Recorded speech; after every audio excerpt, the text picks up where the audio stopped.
are coming to you from beautiful AT&T Park. It's a Friday night, and we get ready for the Cincinnati Reds and the San Francisco Giants in Game 2 of this 4-game series. Hi again, everybody. I'm Dwight Kuiper. Alongside me is Mike Krukow. Well, it was the Reds last night as they shut out the Giants. Well, that's what Ryan Vogelsong is going to do. Whether he shuts them out or not, I don't know, but I do know this. He's probably going to pitch pretty well. Well, that's one thing. You can't guarantee a win as a pitcher, but you can guarantee you're going to pitch well, and he will pitch well. He has been that kind of a pitcher since he has had his first start here at the big league level. It's been a great story. Tonight he's going to try and take on one of the best offenses in all of baseball, and to do well tonight he's going to have to hit spots, and he's going to have to make pitches, something he's done all year long. So should be interesting, should be fun tonight. Giants and Reds. All right, when we come back, Amy G is going to take a look at, well, I'm going to take a stretch here. Maybe the biggest home run I've ever seen, and it came off the bat of Edgar Renteria. She's going to relive that right after this.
Baseball on Comcast Sportsnet Bay Area is brought to you by AT&T and by Toyota.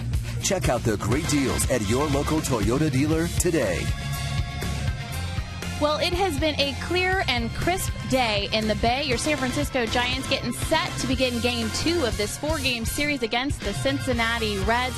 They look for a bounce-back win this evening, and Giants manager Bruce Bochy mixing up the lineup to try and get that offense going. Welcome back. I'm Amy Gutierrez, and the 2010 World Series MVP may be sporting a Cincinnati Reds uniform now, but he'll always be remembered for what he did in a Giants uniform. Game 5, Edgar Renteria blasted a 3-run home run off of Cliff Lee. It's a sight Giants fans will never tire of seeing, and this evening, it's our forward right choice.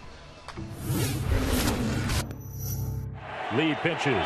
Renteria hits a high drive. Deep left center field. David Murphy going back. He's on the warning track. It is gone! Edgar Renteria has hit a 3-run homer against Cliff Lee. And the Giants lead here in the World Series 3-0. Well, that was our own Dave Fleming with one of the most memorable calls on one of the biggest home runs in Giants history. All right, first pitch set to start momentarily. Ryan Vogelsong on the mound for the Giants. After these messages, though, we're going to check in with our Sportsnet Central studios for an update. Stay with us.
but it is a good night to play. All right, let's take a look at the Reds lineup written out by Dusty Baker. It'll be Stubbs, Phillips, and then Joey Votto, and check out his numbers on the road. Followed by Jay Bruce, then Scott Rowland. Heisey gets a start in left field. Hannigan, Yanish, and Travis Wood. On the hill tonight for the Giants will be Ryan Vogelsong, who has really been a great story for these Giants. They're pulling a lot of energy from this guy, and here's why. 4-1 record, 1.68 ERA, 42 strikeouts in 53 and a third against 53 and 2/3 against just 14 walks. Vogelsong, 33 years old, 6'4", 215-pounder from Downingtown, Pennsylvania. He's a 5-year veteran. When you hit off him, you have to be aware that he can go 2 and 4 seams with a fastball, and his velocity will be anywhere between 90 and 94 miles per hour. Good curveball slider combination. He'll cut the ball, and he has an excellent changeup.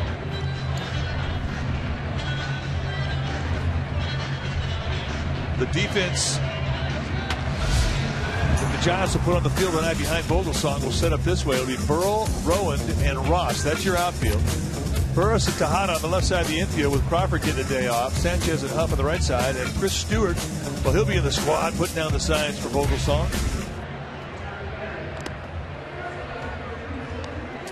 So Ryan Vogelsong to face this powerful Reds lineup.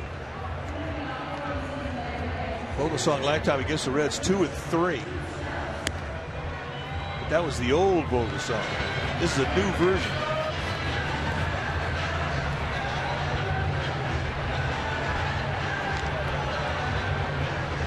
Giants 35 and 28. They're a game up on Arizona.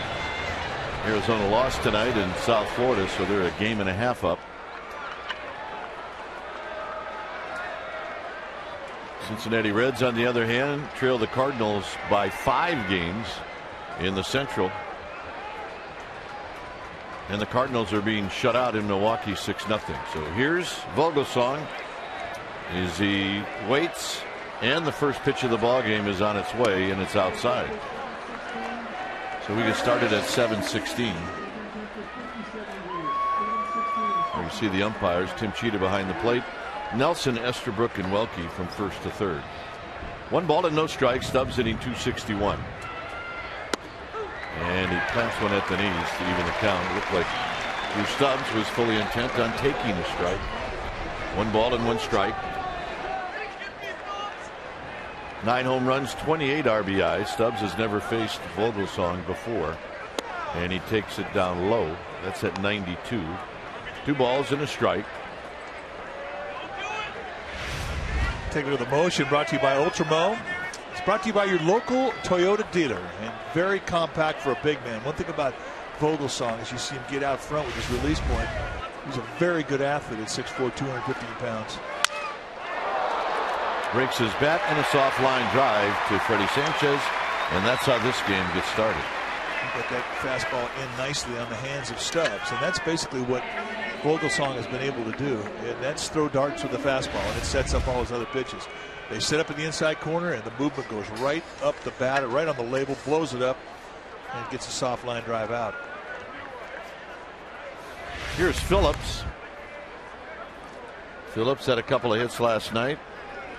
The Reds ended up with 11 total in their 3-0 win. Hitting at .286, and he takes a pitch wide. 1 ball and no strikes. Tim Cheetah, the plate umpire, he's going to give you a rule book strike zone. He'll call a lot of knee-high strikes, but he will call them at the belt. You won't get big corners. It's a pretty narrow strike zone, but it's consistent. Phillips, 5 home runs, 34 RBIs. He has faced Vogelsong before.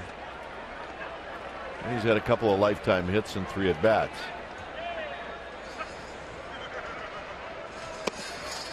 Below the knees, 2 balls and no strikes. Joey Votto to follow.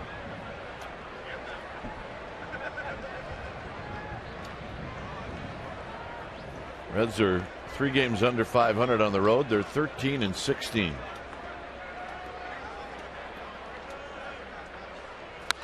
And it's fouled out of play to make it 2-1. Reds have played 13 games against the National League West, and they're 6-7.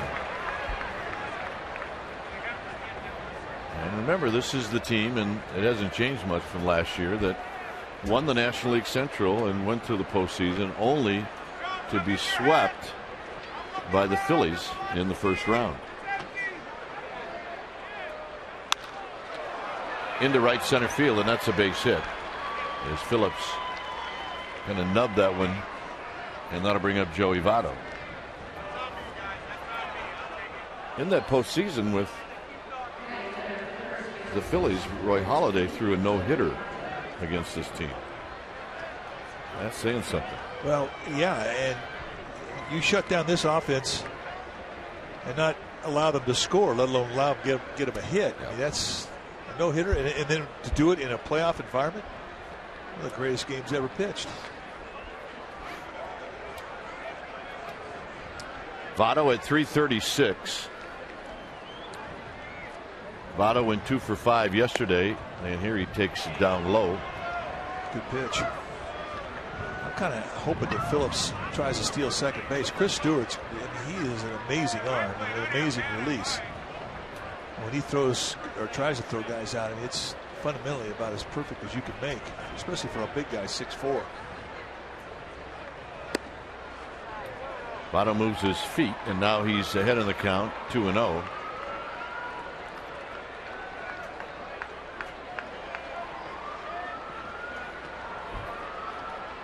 Ten years, Dusty Baker wore the orange and black as a manager, was a coach in this organization, was a player. Votto pops it out of play. It's 2-1. A nice catch.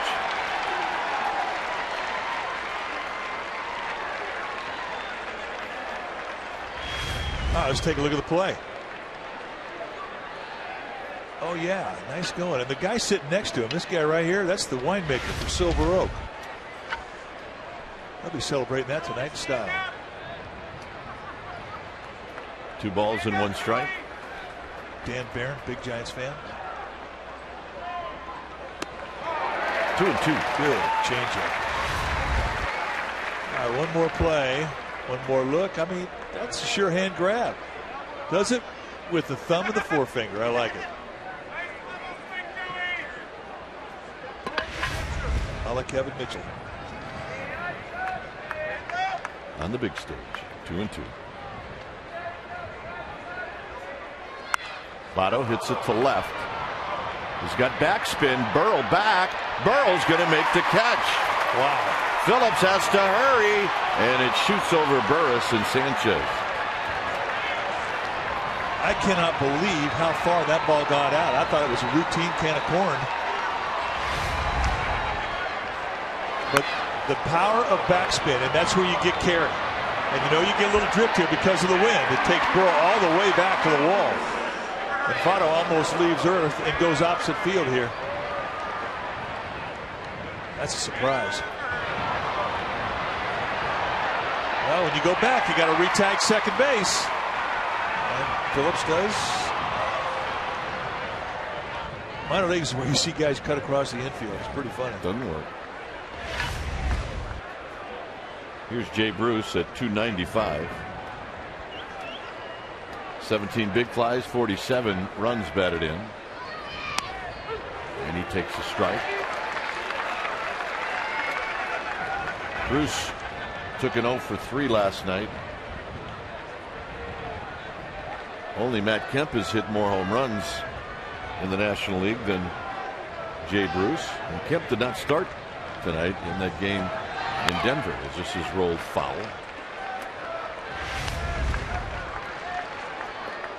Votto's staring out there. He's thinking he probably should have had a home run. We're thinking he was lucky to get a warning track.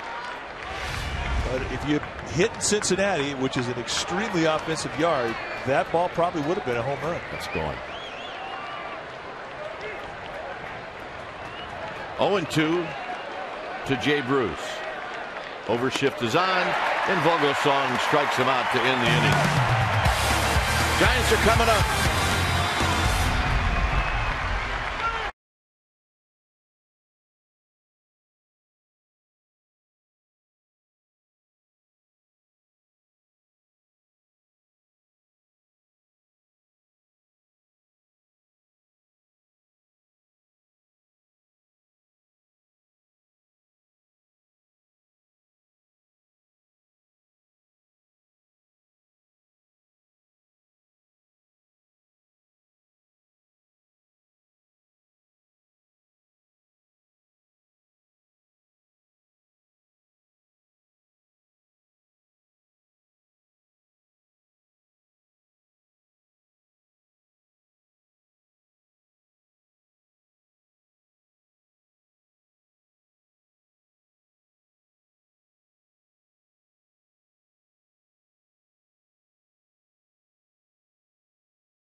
Manny Burris is going to lead things off, and he'll be followed by Tejada, Sanchez, Cody Ross, the cleanup hitter, then Burrell.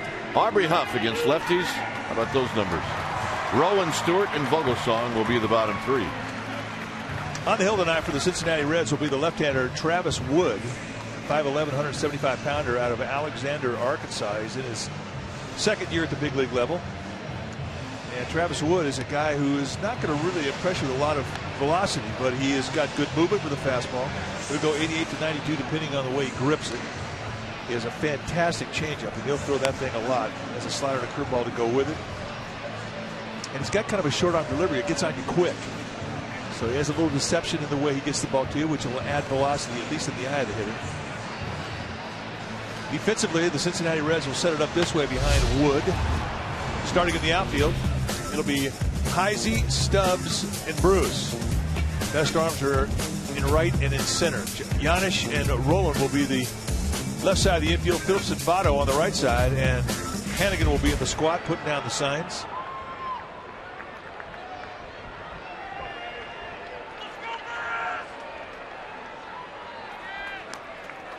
Manny Burris to lead things off. In at third is Roland, and the first pitch is wide. 1 ball and no strikes.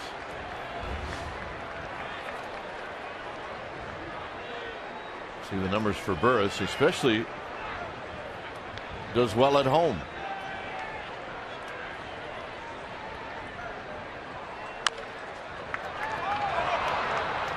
Wood. If Wood doesn't catch that, then we may have some action, but he did jump up and get it, and Burris is retired 1-3. And that'll bring up Tejada. Now let's take a look at Travis Wood on the jump ball. No problem. He had 4 to go.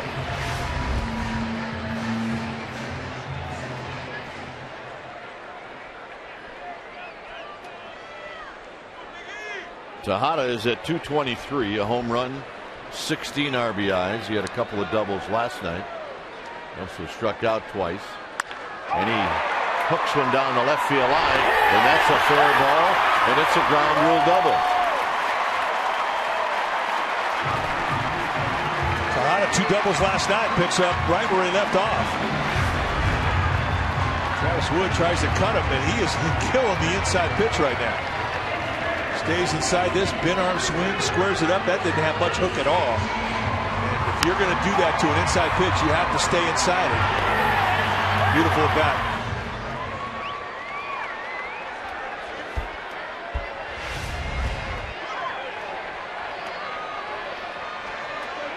Sanchez at 287, 3 home runs, 24 driven in. And he takes one wide, 1 ball and no strikes. Sanchez has had 1 at bat against Wood, and that was a home run.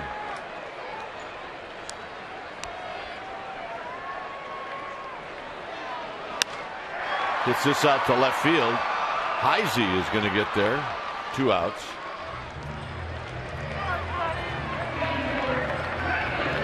And here's Cody Ross. By the way, Sanchez yesterday went 1 for 3. Ross took an 0 for 3.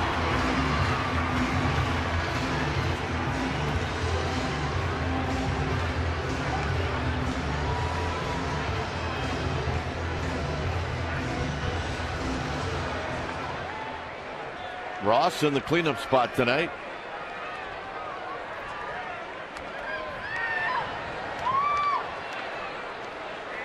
And the first pitch is outside.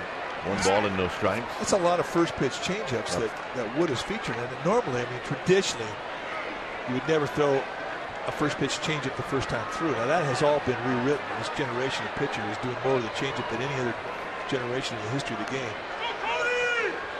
But to start out 3 guys in a row. And a base hit. And the Giants are on the board. Ross will hit the bag at first. He's going for 2. Here's the throw. Got him. And the Giants are on the board. It's 1-0 San Francisco.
And if you're coming to the game tomorrow, you're in for a major treat. A bunch of Giants alum will be here playing in the Legends game. BP starts at 11, and it'll be streaming live on sfgiants.com. Dwayne and Mike, Sean Dunston will be in that game. He talked a little smack about Dusty Baker, said he thinks he can still hit, but he doesn't think he can still run. So I took it to Dusty. I said, what do you think about that? Dusty said, I think he's right. Will Clark will be there too, and he's wearing the eye black, gentlemen. All right, it's good stuff. Here's Scott Rowland, and Rowland takes down low. And I guarantee Will Clark will hit a rope tomorrow. I guarantee it.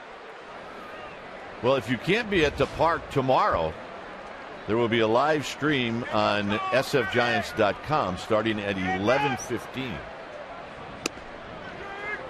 And 11:15, it'll be with batting practice, and then coverage will continue right into the game beginning around noon. So that's pretty good.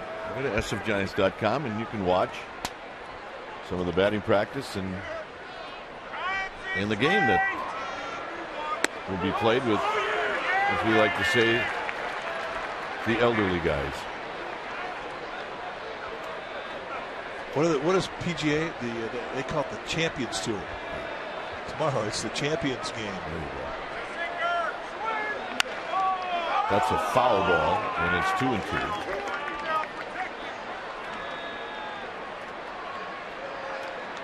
The seniors? You mean the seniors tour? Yeah. It's now there's Louis Tannenbaum. He's our third base ball dude tonight.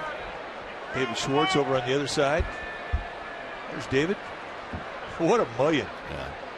Guy that sells glasses and he doesn't even wear glasses. Tell me about that. Unbelievable. 2-2. Rowland thought he was out. Rowland started to head to the dugout. That's bad. When a hitter gives himself up, an umpire should just go with it. Yep, I'm out. See you later. Maybe not. Well, they set up on the inside. This is sort of a reach back, and that probably is what denied the strike. But clearly, Rowland gets another life. Aaron Rowan will put it away. And those are little things that can rally you if you let it when you're out there on the mound.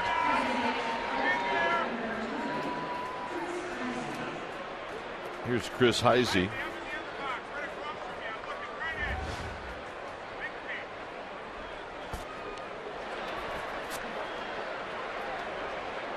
Heisey at 289. There isn't anybody having a bad year in this lineup. No.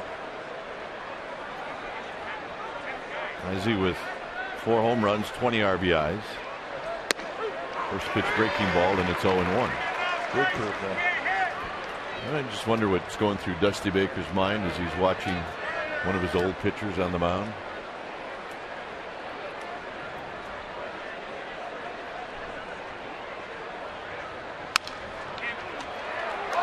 Burris gets handcuffed, and Heisey's aboard.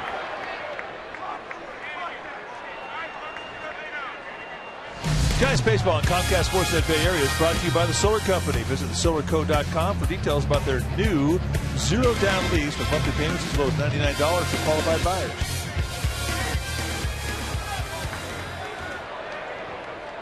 Ball comes up right about the belt, and he gets glove tied. Just eats him up. Eats him right in the heel. It's one of those plays where do you do it palm up or palm down, palm up, palm down, and you get tied up. Burris charged with an error, and here's Hannigan. Another way to go, right? And Hannigan looks at a strike, and it's 0-1.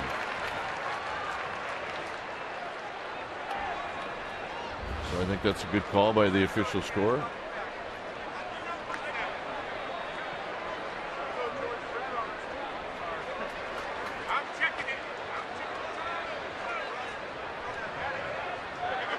(0-1) to Hannigan.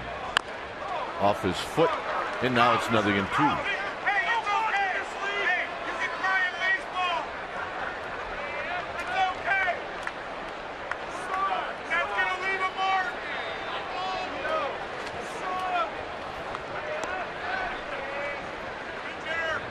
Hannigan, a couple of home runs, 12 RBIs.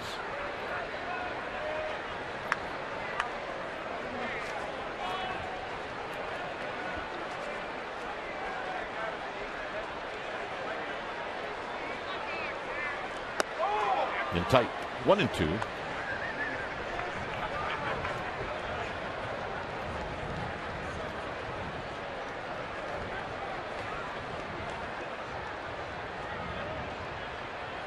Still weird for me to watch a guy go to his mouth on the mound for so long. That was a no-no. You couldn't do it. Now you can if you wipe it off after you go to your mouth.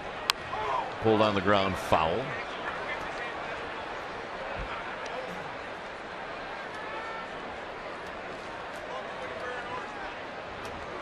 Now that's a boat. It is a boat. I think there's a couple of them. Look at this group.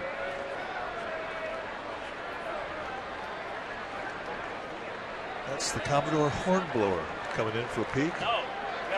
Definitely a party boat. 1-2 to Ryan Hannigan. And now Heisey is chased back. He's got 3 steals. He's been thrown out once. Yeah, Friday night out in the Bay. If you can't be here, you might as well be there, right? Oh, no doubt. Beer can regatta's going on right now.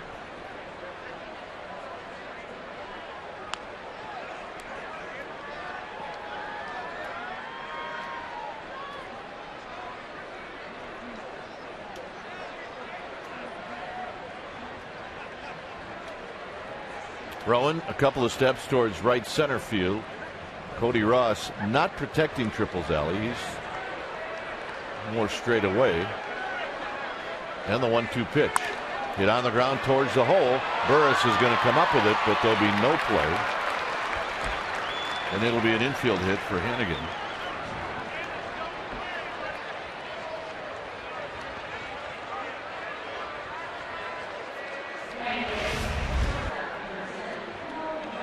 See a little bit of a lean to the bag for Burris. He had movement anticipating that breaking ball was going to take him to the bag. And then he had to come back across his body movement. Now he did well just to get to the ball. He had no chance to get a throw off on it. Well, here's Paul Janisch.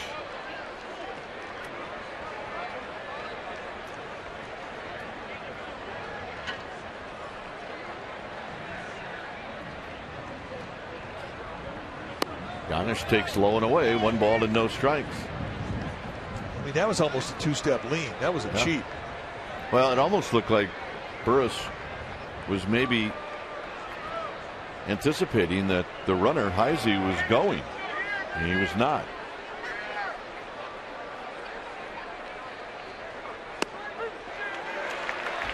On the outside corner, 1 ball and 1 strike.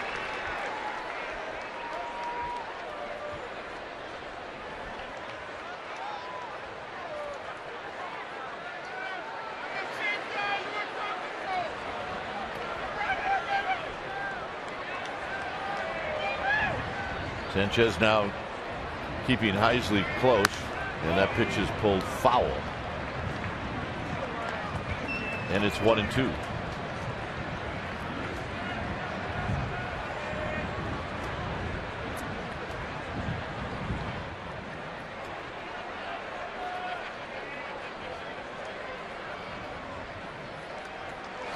Oh yeah, she's got her best smile on. Hi, Grammy. Kyla. It's Kyla Blue. Yeah, come on. Dad needs work on his sign holding capabilities. Outside 2-2. Dad's a little upside down, isn't he? He is. There you go, Dad. Way to go. Tighten that act up a bit.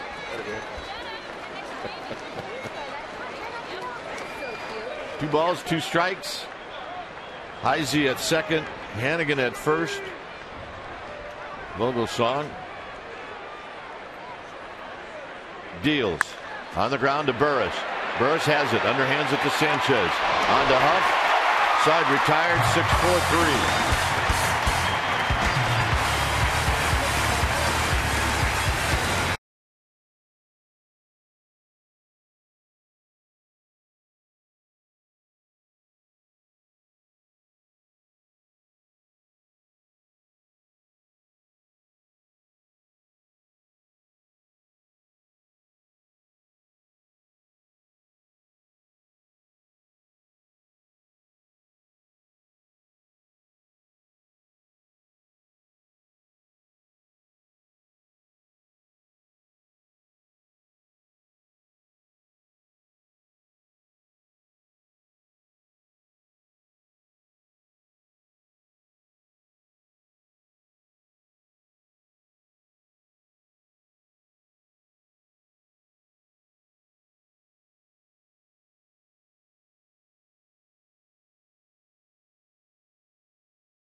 Dusty Baker.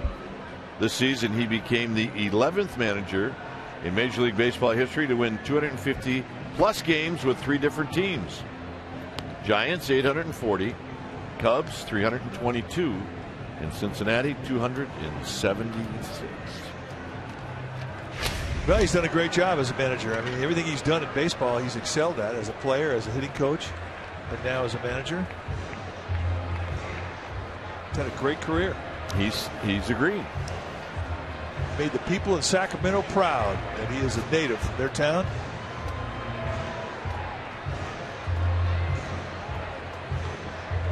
All right, way to go, Dominic. You talked your parents into taking you out to the yard. He's got his panda hat on, giant shirt, gamer. I think Dad was in charge of that sign. I think Mom made it, and she said, "You're holding it." And I get Dominic.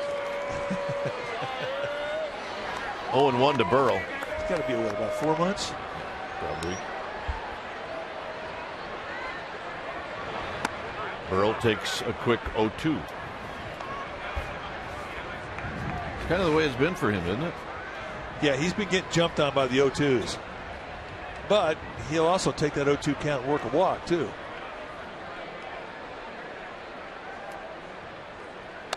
And he chases a high fastball. First strikeout for Wood. And here's Aubrey Huff.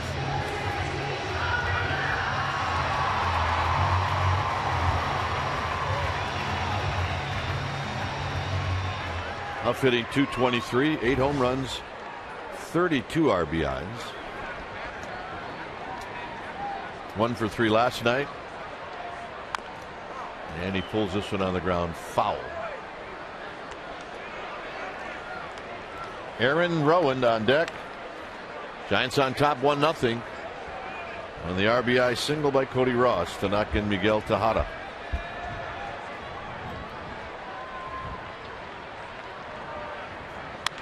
Huff on the ground, past Rowand and a base hit. And Aubrey Huff is aboard, 3rd hit for the Giants. Now you ask him as to why he hits better against lefties than he does righties. He'll tell you very simple. I don't pull my front shoulder out. Bell high, away fastball, and he just goes right with the location. And that ball was driven. And prior to that hit, he was hitting .323 against lefties, hit just .185 against righties. Here's Rowand. Rowand takes a pretty close pitch, but may have been wide.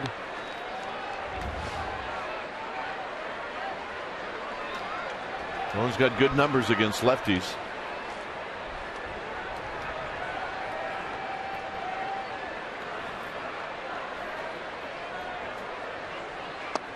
Two 2-0. Chris Stewart is on deck, and then Ryan Vogelsong.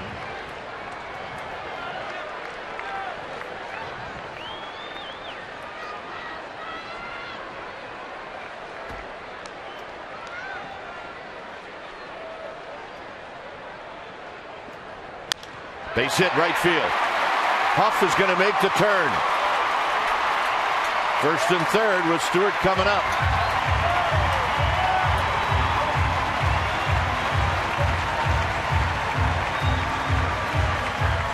Boy, back-to-back hitters going the other way. Well, I mean, that's significant, and I think that may be the approach they're going to have against them. Good opposite field at bat by Rowand, staying inside the ball, and there you see Aubrey Huff coming over safe at 3rd, safe and secure, and that's New York life. He knew right away once he checked out where Jay Bruce was that it was going to be an easy take at 3rd. Stewart is 0 for 9 since he's been called up.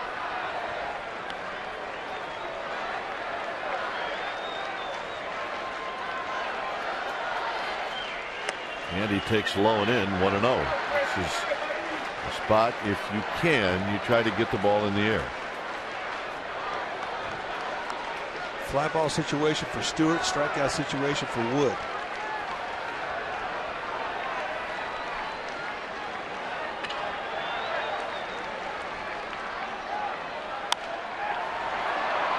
Shallow center field. It's Phillips who makes the catch. 2 outs. And now it's up to Vogelsong.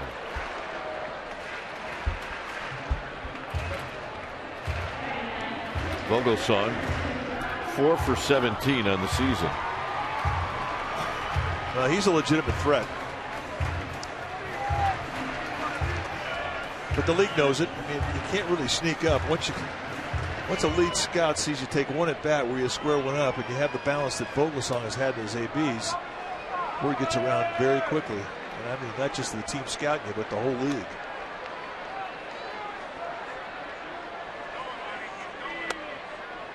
And tight. It is a small world up here.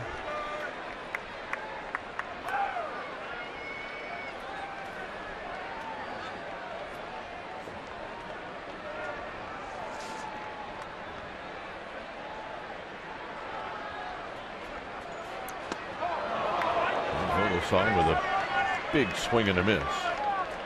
Well, that's respect. Change up on a 1-0 count. And he was a little bit out front.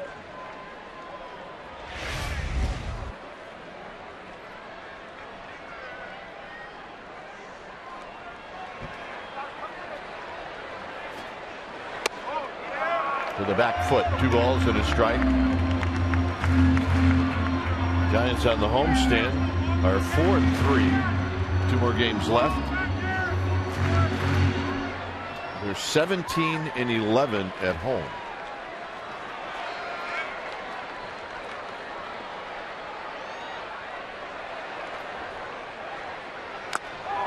Two and two. Well, this is game 18 of 20 in a row played by the Giants.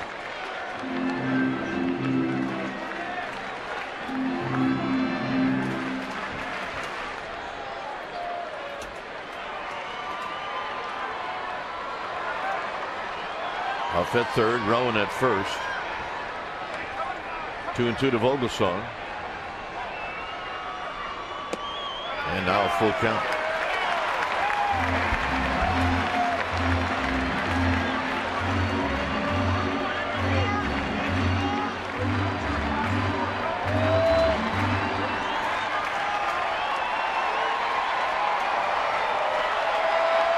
Rowan will leave. Got him. We will head to the third inning. 1-0 Giants.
Giants were shut out last night. Many of them were out here early today taking early BP with hitting instructor Bam Bam.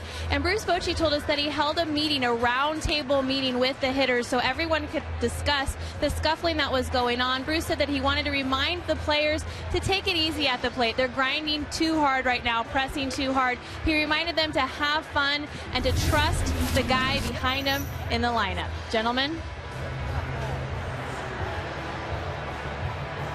Aubrey Huff went out for early batting practice today, talking things over with Hensley Mullins. You saw him talking with Bruce Bochy. Just, staying inside the ball, knob lead, keep that front shoulder solid. Have your throw basically aim at the opposite field gap. Think fastball opposite gap, and then let the guy speed your bat up by throwing you off speed stuff. And that's the whole theory, and that's what he's been working at. Here's Travis Wood, who's 2 for 22 on the season. And a first pitch strike, and it's 0-1. 1-0 Giants from the upper deck. Dressed out, looking good. Got to get your backpack. Breaking ball, 0-2. Such a great pitch to steal a strike with. I mean, nobody's going to go up there and look for anything but a fastball till you get 2 strikes. He's not a pitcher.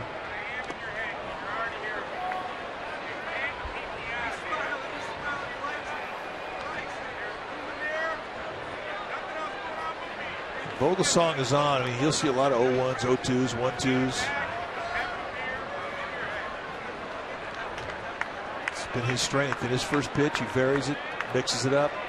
Can't really sit on any one thing. Same thing with the 1-0 pitches, 2-0 pitches. That'll slice into the seats. It remains 1 ball and 2 strikes.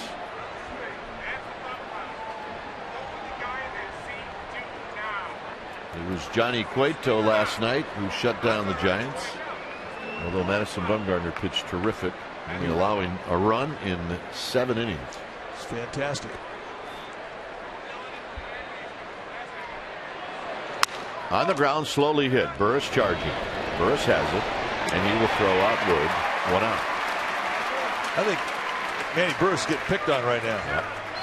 Time for McDonald's 2 stories in this date in Giants history. June 10th, 1912. That's when Chief Myers became the first catcher in franchise history to hit for the cycle in a 9-8, 10-0 or 10-inning loss to the Chicago Cubs in New York. So Chief Myers' first cycle in Giants history, all the way back to 1912.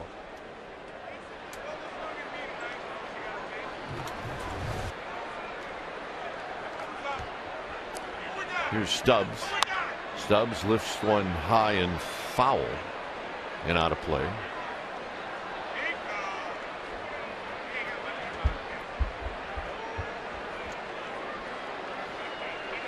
Stubbs, the fastest man on this Reds team. The second fastest is their pitcher tonight, Travis Wood.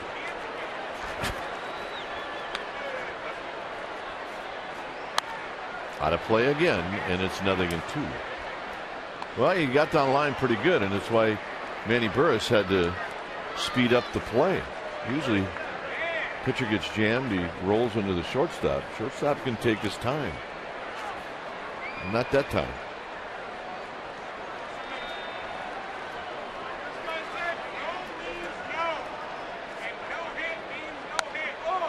Check swing, it stays 0-2. That made a nice play, like it's Michael Simon.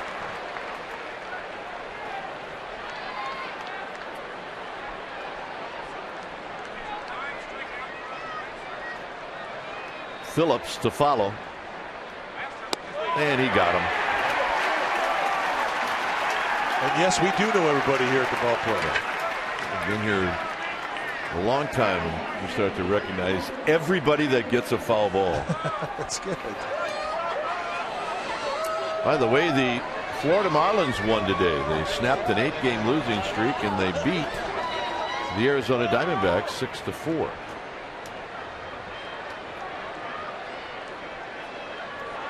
couple of other streaks. The A's are losing 5-3 in Chicago. That game is in the 9th inning. Here's Phillips, who singled, and he takes a strike. I think what Vogelsong has done now is he has shown Tim Cheetah that he can hit that spot, and he can do it anytime he wants, and now it's being called a strike. Well, and Tim Cheetah's that way. I mean, I think he's an umpire that will look for strikes, but you have to earn your corners with him. So when he starts off and shows you his strike zone early in the game, more often than not, it's pretty tight. Well, it's fun to watch an umpire and a pitcher get into a rhythm, and they can. Exactly, they can.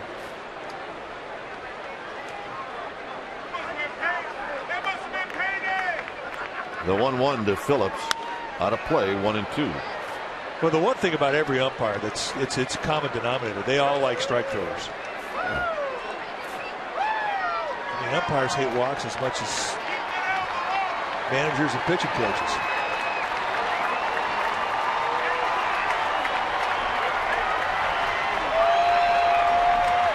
One and two to Phillips.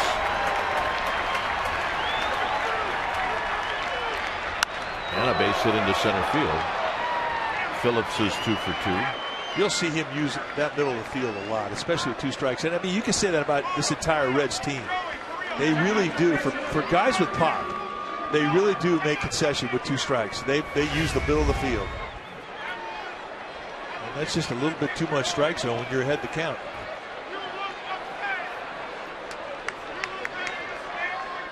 Just take swing out. It looked to me like he was just trying to send it right back to the guy that threw it.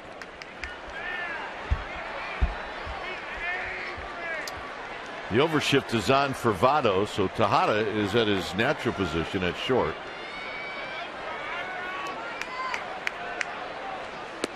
Way outside, 1-0.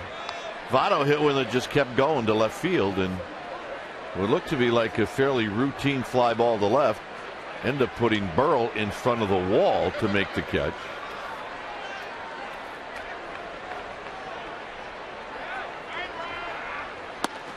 Snap throw to first, and they just missed Phillips, and I think only because Huff put the ball down and he didn't get a tag on Phillips. You know, Jeff Nelson, the first base umpire, making the call very quickly. Aubrey Huff thought that he had him. Got him. Yep.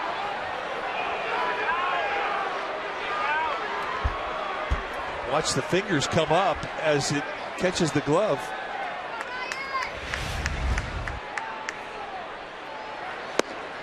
To 0 to 3-0.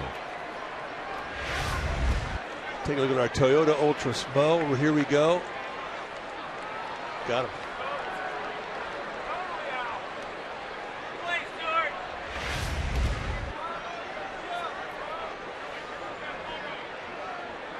Votto will be swinging if he likes the pitch, and it's low.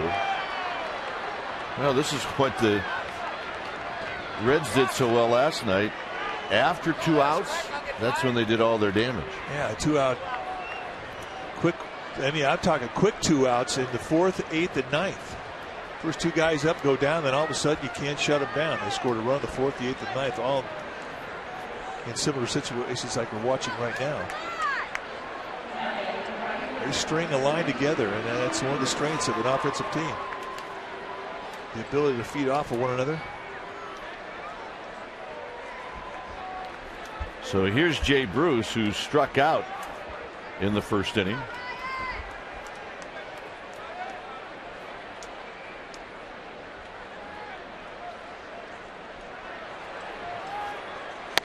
In tight, 1 ball and no strikes.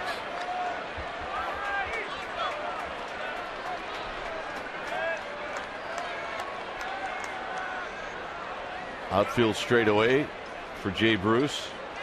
Burris shading Bruce to pull on the infield. So Sanchez at second. And that nips the outside corner to even the count.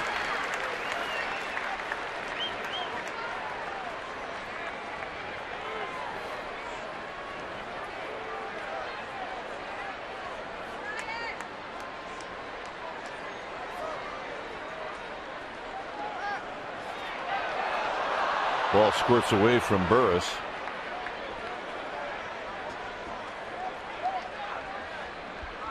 Well, if you can't get the out call at first, then try to get it at second. Well, Vogelsong is not afraid to put a pick out there. Did you like that about a pitcher when you were playing behind him at second base? Well, I liked it only because you could trust him. There's some guys that you can't trust, and you're really reluctant to put the play on. Rowan into center field, and that'll end the inning. So nice job by Vogelsong. Reds strand a pair.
That's Krukenkite. Matt from Petaluma wants to know, has a home run ever hit the big screen behind center field? No. Nor has one hit the glove. Burris on the ground. Phillips kicks off his wrist, and Burris is aboard. Take a look at the Big Cats in 2001. This may be the longest hit by a Giant.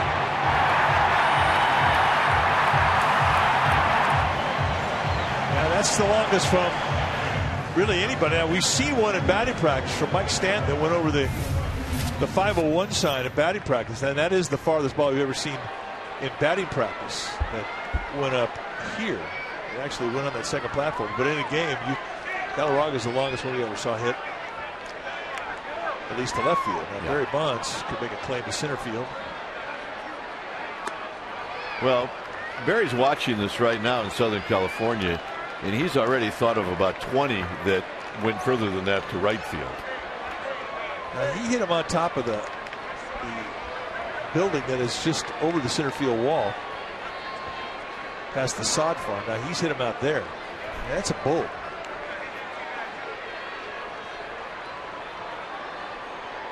Burris back, over the avocado plant? Over the avocado tree.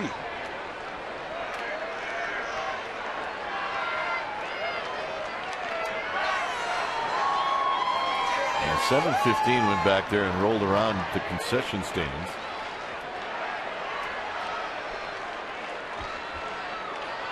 I miss Barry Bonds' batting practice. Oh, absolutely. Burris is back. It was never boring. And every ballpark that we would go to, especially when we went to ones like for the first time, an American League ballpark in Interleague play, he would ask people, well, what's the farthest one you ever saw hit up here?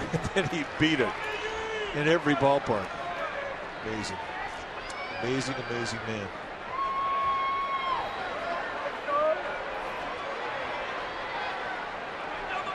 Burris back. And there's going to be a Legends game tomorrow. You're going to get a chance to see a lot of old timers. Jeff Kent's coming back. I was hoping that Barry would come back.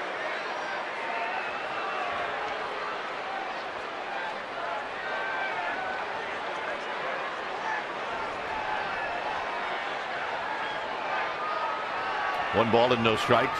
Tejada takes one wide. Two heavy legends will not participate. Two unlegends that are heavy are not going to participate. That would be you and me.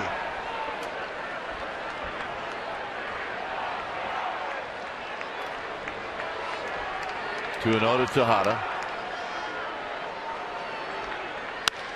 Into center field, hit well.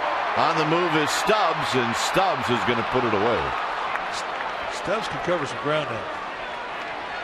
This was 7-15 hit by Barry Bonds, and it went back over the center field wall. Young Kim.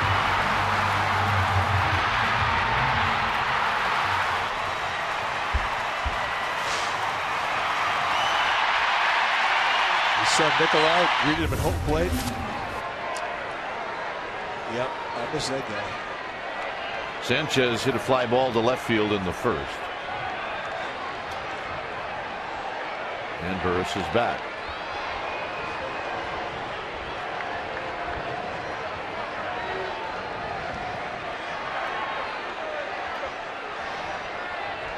Janish and Phillips at double play depth in the middle of the diamond.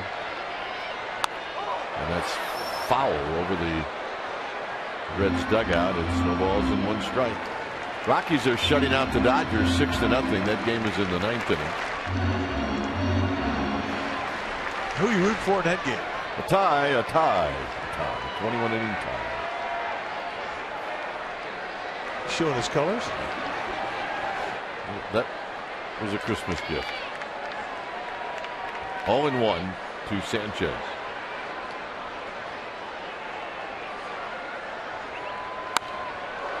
0-2. Would take it a long time. On August 24th last year, Freddie Sanchez hit a home run off of Travis Wood.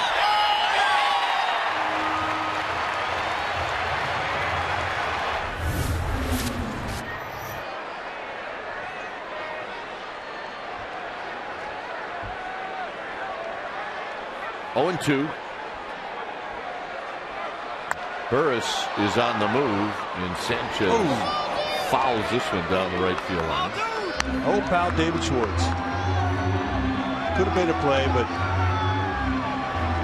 what? Just missed it. All right, David, here's your big chance. Oh! That's a pretty tough play to make. Although if you got glasses, maybe you make it. That's true.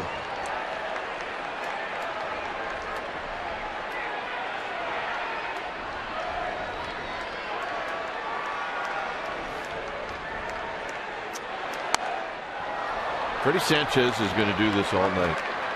He may go through a dozen balls.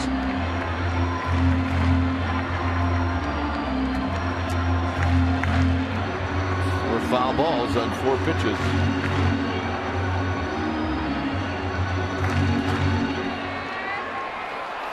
Cody Ross, an RBI single in the first inning, 1-0 Giants. That's where we stand here in the bottom of the third.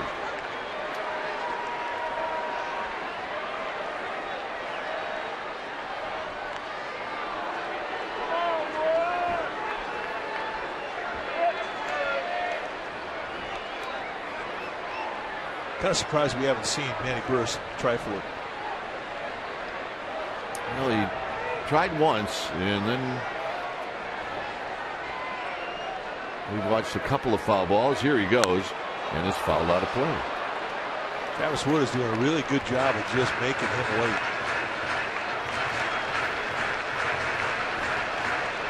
And I've never met a base stealer that likes to be held in a squat, ready to make his break to second. If you can hold a base runner in that position, maybe not like it.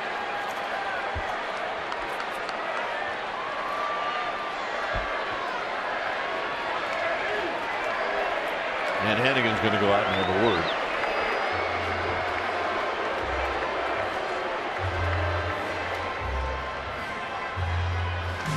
Giants Baseball on Comcast Sportsnet Bay Area is brought to you by Provident Credit Union Super Reward Checking Account.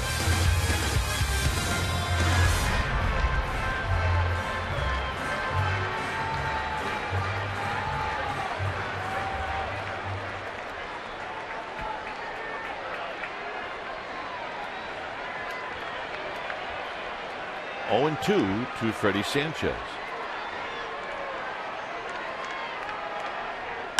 Base hit left field. Boy, you hit that right on the screws. Well, it never got to a ball in the count. It was 0-2 the whole time. 6 pitches, 6 swings, 5 fouls, and on the 6th pitch, bang, a mistake down over the plate at the belt, and he squares it up. That's right. Hannigan could have just sat in the dugout for that at bat. The old saying, how's he throwing? I don't know. I haven't caught one yet.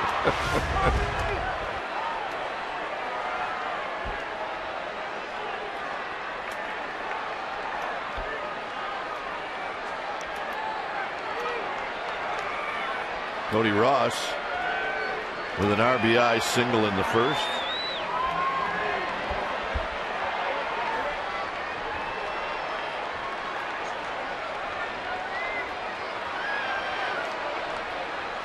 And Burris goes, and he is going to, no, they got him. And here comes Bruce Bochy.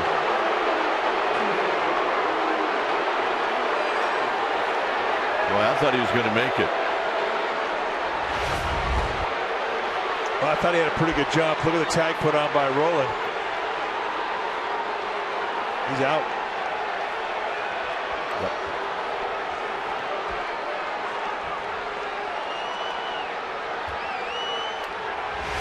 So Ryan Hannigan 2 times has made great throws.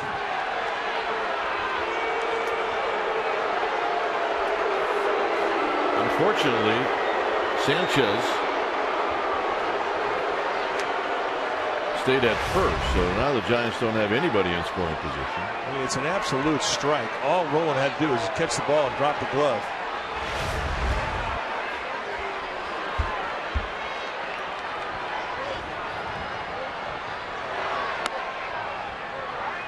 Two and 0.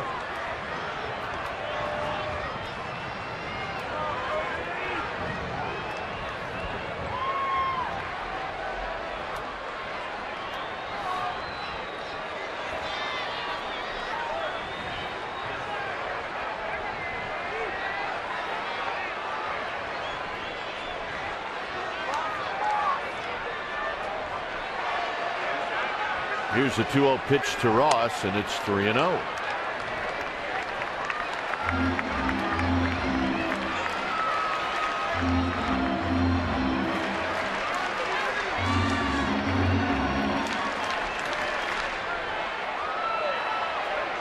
Ross will have the green light. And they're going to come inside. At least that's where the target is. And it's 3-1.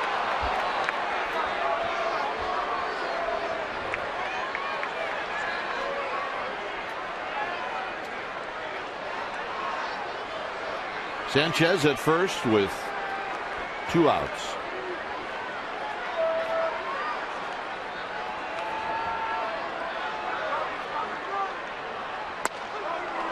Three and 2. Well, he hadn't been looking middle way because that thing went in again. And I don't think he's going to look for a changeup in a 3-1 count here. 3-2. Now you make your adjustment.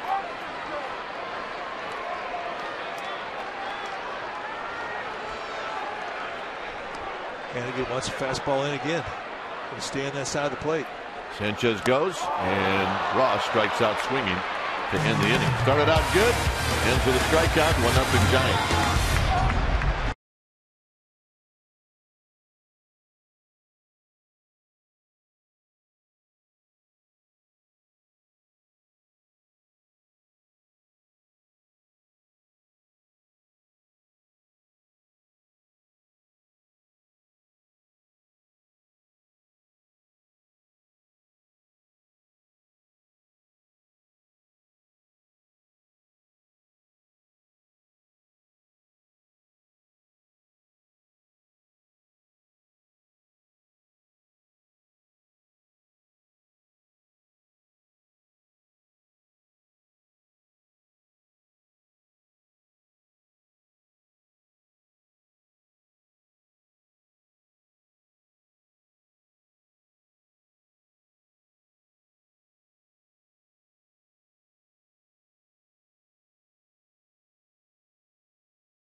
Clark jersey here in attendance.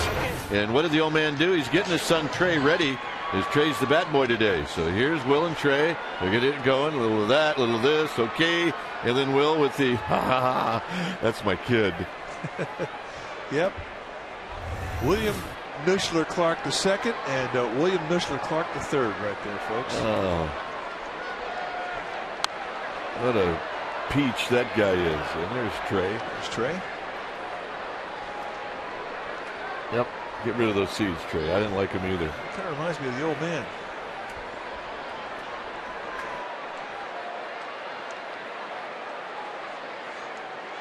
Oh, one pitch to Scott Rowland is a breaking ball for a strike, and it's 0-2. Well, your kids were very little when Will Clark was the star. So were mine, and he was the hit in the house. Oh, he was. He was the guy. I've told this story before, but my daughter Dannon was probably 2.5, and she walked in with a wiffle ball and a wiffle bat and said, "Let's play Will Clark." It wasn't baseball. It was called Will Clark. It was. There's the official greeter. Get everybody pumped up to play. That's for darn sure. Will's standing there like, you have to know the password before you can get into the dugout. This is bounced foul. Well, that was the password. I love Will Clark. Oh, we have winners.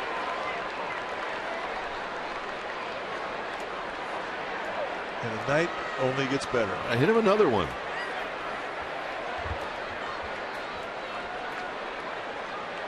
I hear you on that. 1-2 to Scott Rowland. Hit out into Triples alley. Cody Ross is on the move. He's not going to get it. Can they keep Rowland to a double? Yeah, Rowland's going to try to go for it. And Sanchez cannot handle the relay. It's a triple. And that's why they call it Triples alley. Set up in the outside corner, and really not a hanger either, but this is something that Rowland has done his whole career. You pitch him away, he'll go right with you and spear a gap. And still at 6'4", 245 pounds, he is a guy that can get you a triple. And he was sniffing 3 bags right off the get-go. So a leadoff triple here in a 1-0 ball game. Big swing of the bat.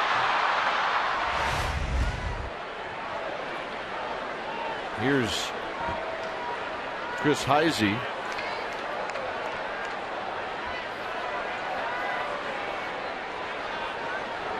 Heisey reached on an error by Burris. He takes inside, 1 ball and no strikes.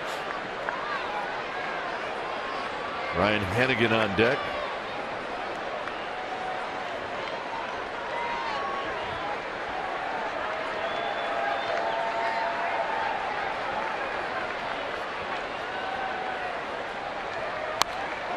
And this pop-up is right below us.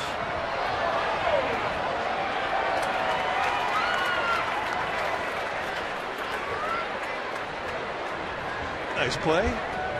Lit up the crowd.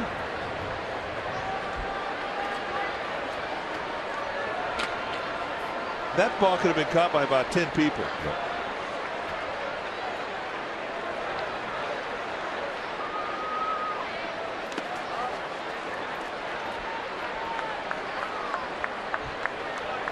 Here's our trivia question brought to you by AT&T. Name the 5 World Series MVPs to play for the San Francisco Giants during their careers.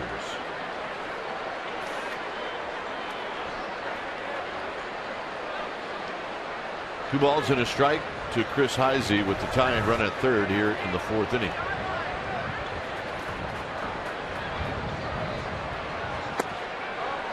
Three and one.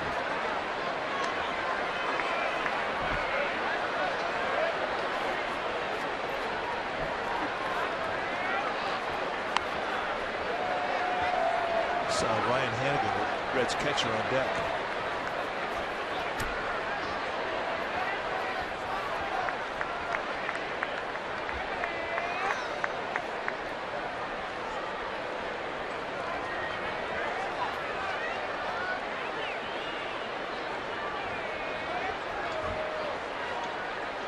3-1 pitch is lifted foul down the right field line. It's now 3-2. Well, Stewart wanted a curveball, and Vogelsong shook off to get to the fastball.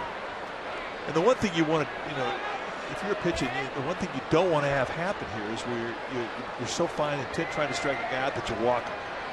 Now all of a sudden, instead of having a runner at third base, now you have 2 runners on. And all of a sudden, this inning starts to gather momentum. You have a leadout triple, and it's like, well, you'd like to pitch out of it and not have to score, but bottom line is you want to minimize the damage.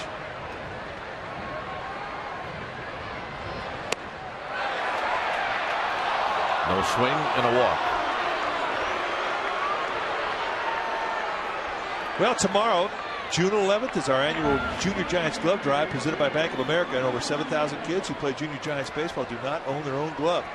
So bring a new or used glove or make a $10 donation to the game on Saturday, and you'll receive a Brian Wilson or Giants World Series pin. If you can't make it to the game, you can also help by donating money online at juniorgiants.org. $10 will buy a kid a glove, and they're good gloves. It's one they'll have for a long time. So to purchase game tickets, go to sfgiants.com. And they're still chirping about the foul ball they caught. Ryan Hannigan with an infield hit in the second. And he pops this one down the right field line. Aubrey Huff will go over, but it'll sail into the seats. Well, this is what lit that group up. Guy missed it, hit off the guy, rattled around, came back, and all of a sudden, she got it. This one's horse laughing.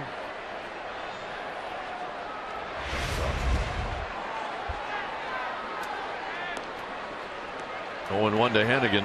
Rolling at third. Heisey at first. Just inside. 1 ball and 1 strike.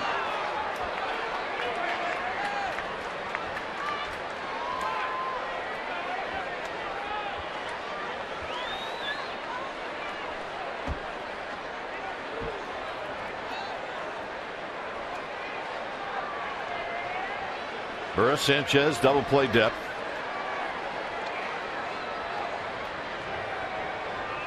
On the ground and a base hit.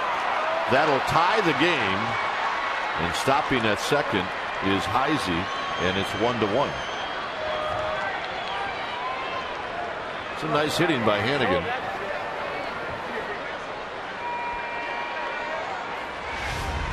We've seen some really nice 2-strike hitting, some opposite field hitting. It was really a pretty good pitch to hit, too. I mean, location-wise, that's T-ball location. You can do a lot of things with that. So here's Janisch. Janisch hit into a double play in the second.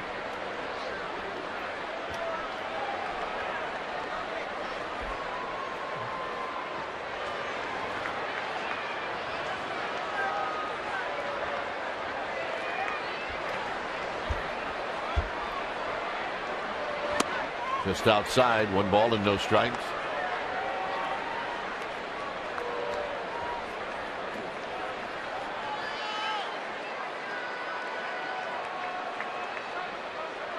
Song would love to get another ground ball off of Janisch like he had his first at bat.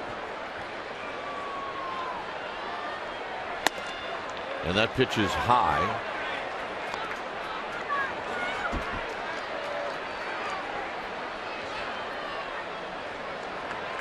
See the pitch count right up there at 70, and a lot of tonight's game has been in the stretch.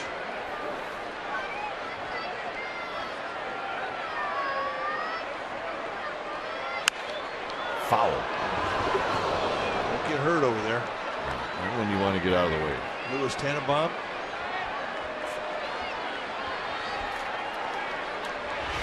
All right, let's check out Lewis. Look out, Lou! Lou did the right thing. He was going back of screen. Yeah, he had the old back of screen Ole going. Veteran move. 2-1 to Paul Janisch. 2-2.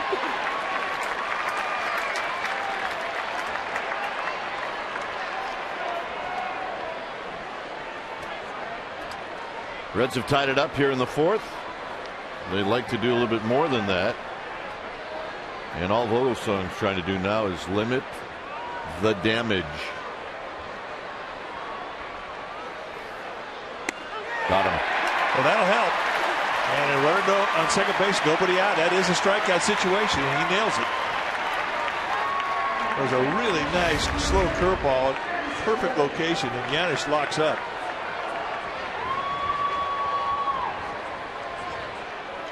Grabs some pine. Big pitch right there. Now it's in Dusty Baker's court as to whether or not he wants to give up an out to move the runners up here with one out. The pitcher hitting.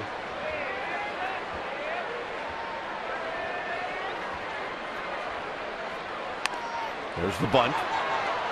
Vogelsong will take his time. And a nice job by Wood.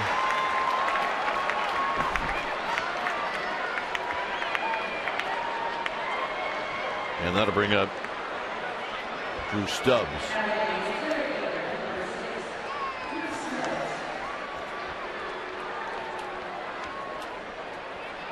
Stubbs is hit a soft line drive to Freddie Sanchez, and he struck out looking in the third.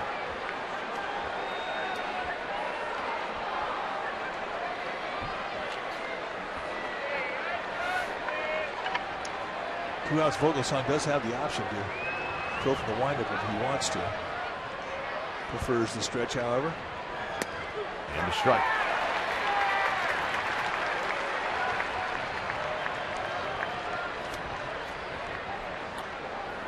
That's Heisey, and that's Hannigan.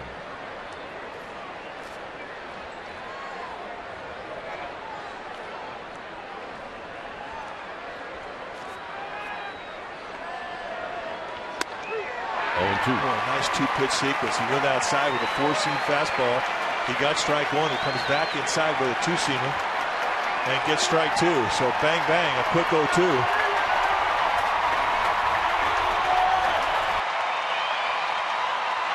Do not get greedy. Make your 0-2 pitch. Don't make it in too soon. Excellent pitch. And that's exactly what you should do in an 0-2.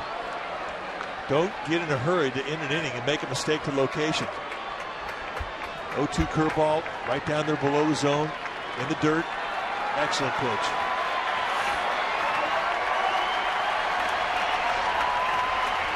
And go back inside with the fastball. Slider off the plate. Tried to muscle up on that fastball. It's an easy tendency to get into when you want to try and throw your best fastball and you're really rare back. What you do, though, is you'll fly that front shoulder, you'll drag, you'll get underneath it. And basically, it's an easy take and a wasted pitch.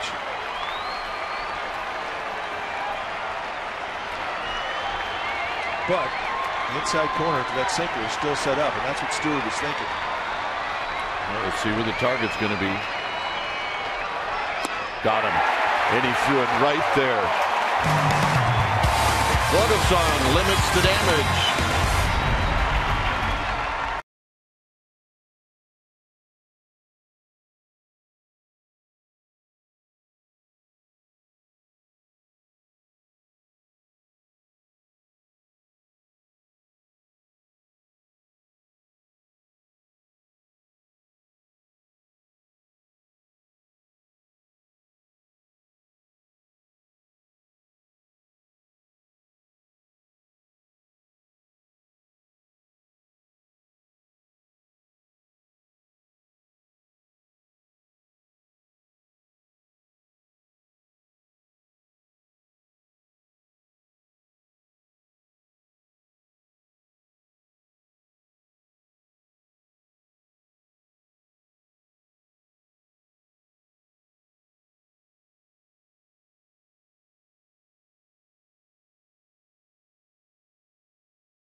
Baseball Associates LP.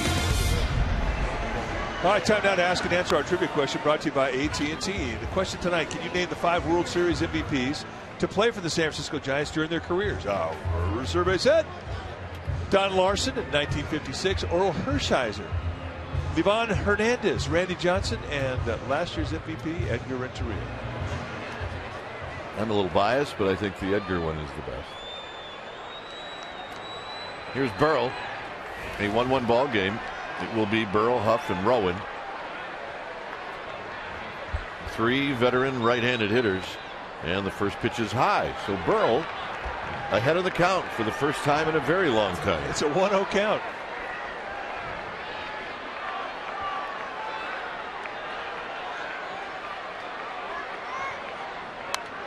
We had a good rip. That evens the count at a ball and a strike. That's when you get greedy, though. I mean, hey.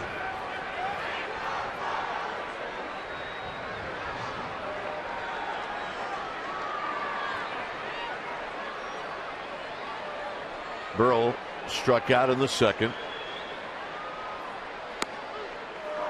Beltai 1-2. Ogleson sitting next to Dave Righetti.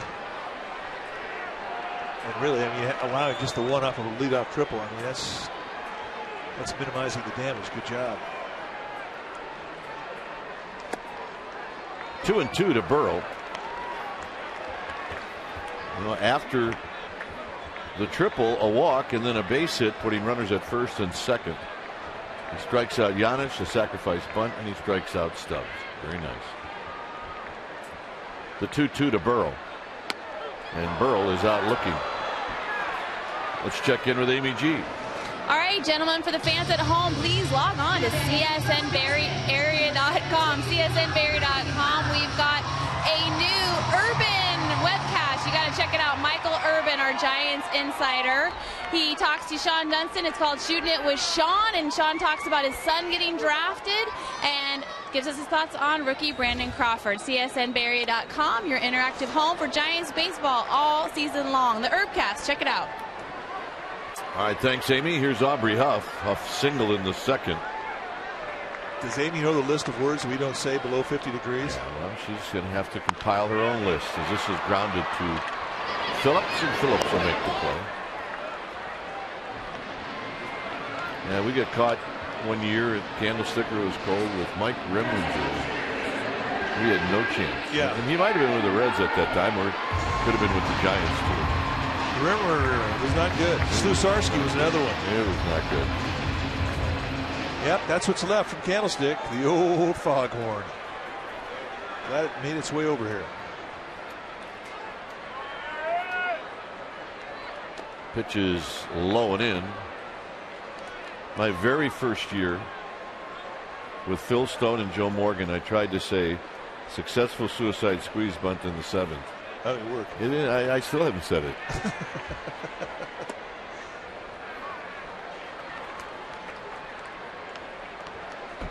Peter Piker packed to pick a. Yeah, sure. It's not easy. 2-0 to Rowan, who singled in the second. Look out. And Wood throws him out. That hit him in the glove? It did. 5th inning coming up.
Minnesota Twins and the Cleveland Indians come here to AT&T Park. Twins are in town June 21st to the 23rd. 2 night games and then a day game Thursday. And Indians are here over the weekend. Friday, 7:15 game. Saturday game time has changed. It's now a 1:10 game. And then Sunday has also been changed. It is now a 5:05 game. So go to sfgiants.com and get your tickets and get out here. We're having a ball. You need to get here. So the Reds, Brandon Phillips stands in, and he takes a breaking ball for a strike. Phillips has singled twice. He has 2 of the 5 Reds hits. Now this is a big inning. Quick inning by Travis Wood gets Vogelsong right back out there, and he's got to face the heart of the beast. Up the middle. Sanchez will not be able to make a play, and hopefully he's okay. Did he hurt his wrist?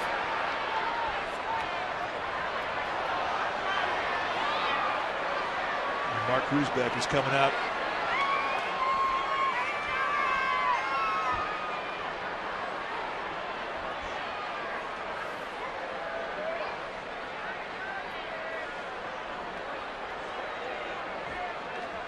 Wrist, shoulder.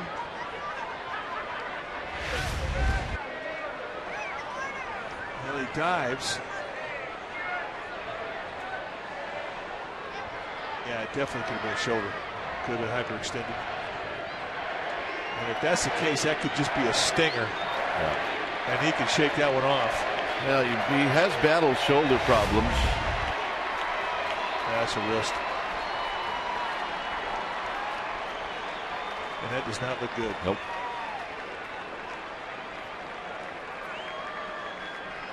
Wow.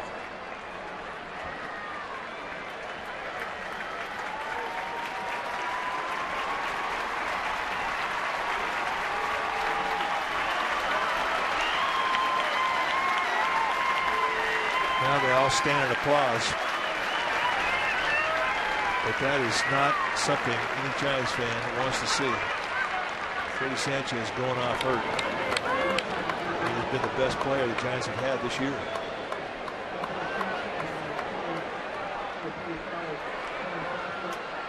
So it'll be Brandon Crawford that'll come in.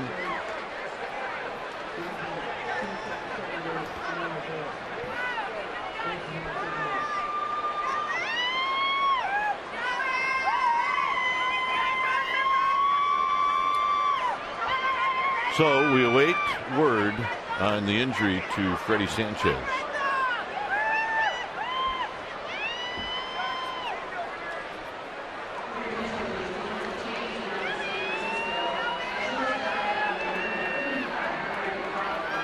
Well, it just got real quiet, the Giants bench.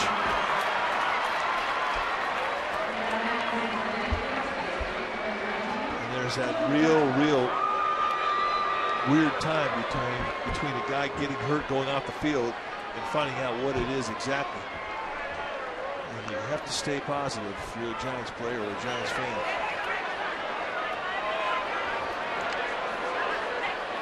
Here's Votto. Votto is flied out to deep left, and he's walked. And he takes low, 1 ball and no strikes. One more look. As he hurt his right wrist.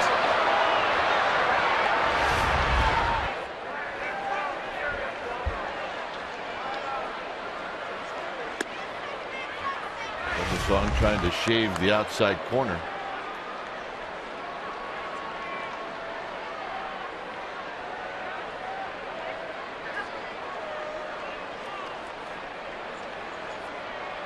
Well, couldn't really tell.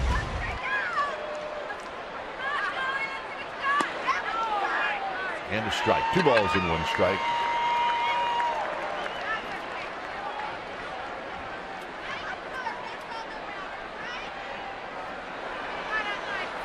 You know, it really is hard to be positive. I mean, you watch what happened to Pablo Sandoval, you watch what happened to Buster Posey, Brandon Belt, Mike Fontenot. I mean, it's been unbelievable. 3-1. Good pitch.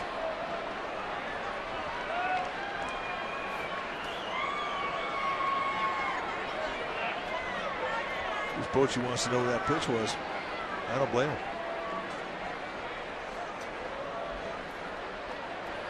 Votto will look for a pitch here.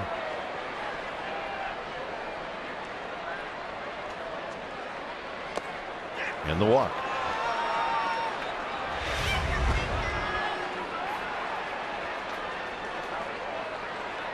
Well, he kind of gets extended as he comes down on his arm, and I'm assuming it's wrist. It almost looked like he rolled on it. Dave Righetti out.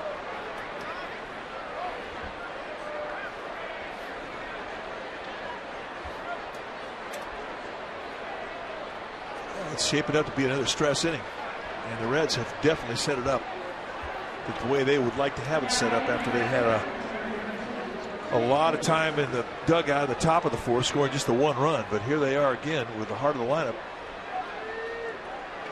and Ducks are on the pond. Plus a very, very, I don't know what, strained look on the face of manager Bruce Bochy. So here's Jay Bruce. Swinging a foul out of play as Vogelsong jumps out in front 0-1.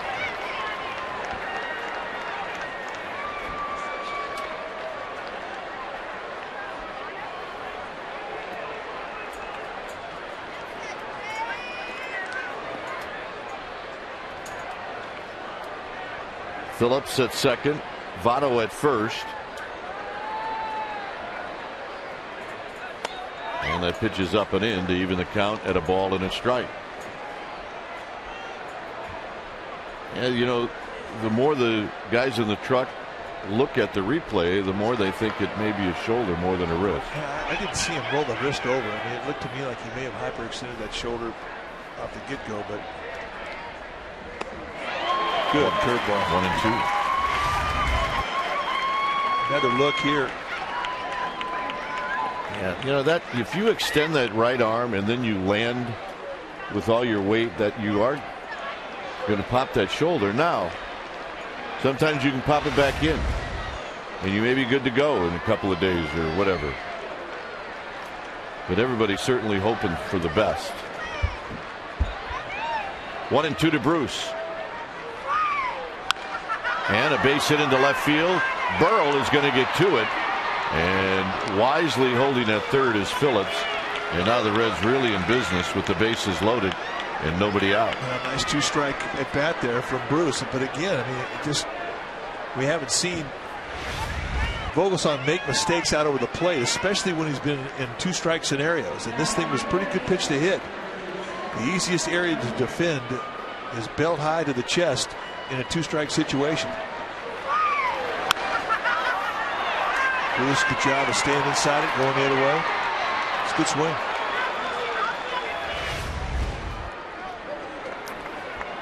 Scott Rowland is 1 for 2. He tripled in the fourth.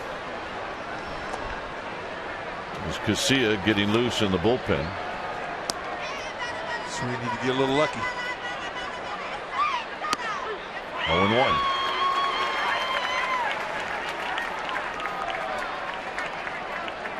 Reds have done a lot of really good two-strike hitting in this game against Vogelsong.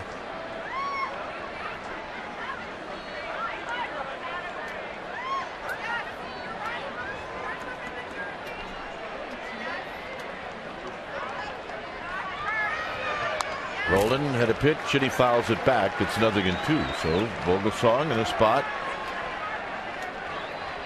where he's ahead of the count. He works on rubbing up a new baseball as Casilla continues to throw in the bullpen. It's a 1-1 ball game, but the Reds with the bases loaded and nobody out.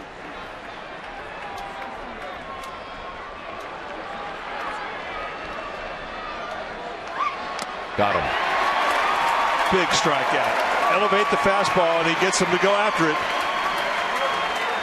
It's 5 strikeouts now for Vogelsong. Just above the letters.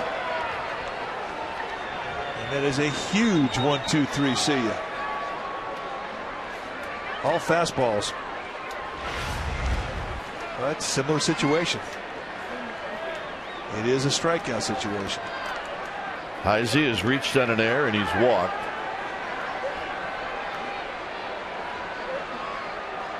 Swing and a miss, 0-1.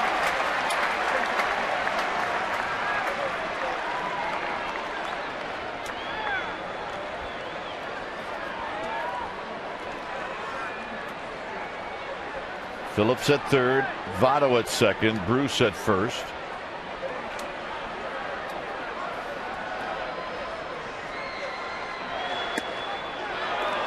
And a teaser to even the count.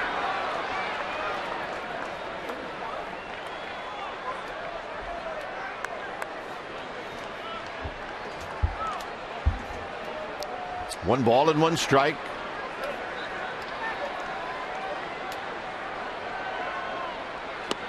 One and two. Staying with the breaking ball. Now you've thrown 2 curveballs at him, and both have been swing and miss pitches. You got to think about doing it again.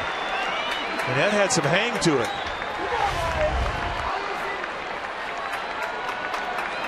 But if you throw another breaking ball, you throw it down below the zone. Try and bounce it between home plate and the catcher.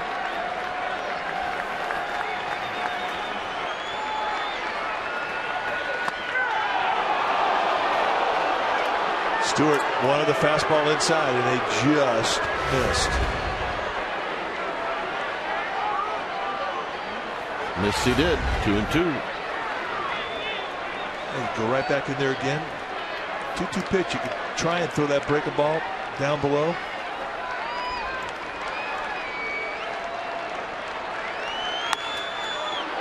Huff is going to get the out at first, and coming in to score is Phillips, and it's now a 2-1 lead for the Reds.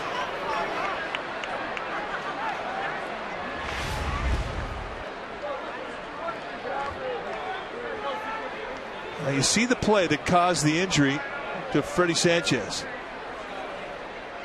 And you look at his mouth. It's my shoulder.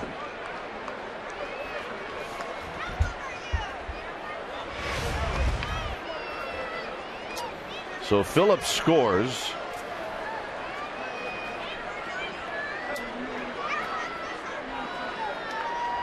Hannigan has a couple of hits.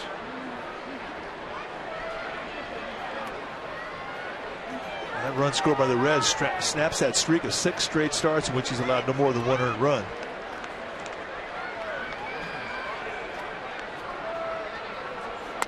And a strike, and it's 0-1. So right now Vogelsong digging deep. That last start when Vogelsong allowed more than 1 run was his 2nd start of the year in New York.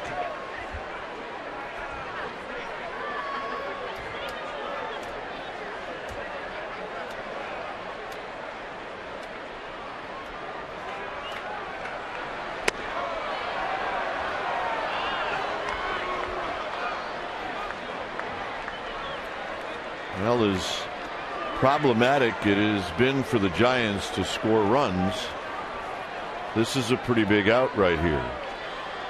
It's huge. Does have a base to play with, so he doesn't have to just challenge right over the middle of the zone. He can stay in the corner. On the ground, it'll be Crawford.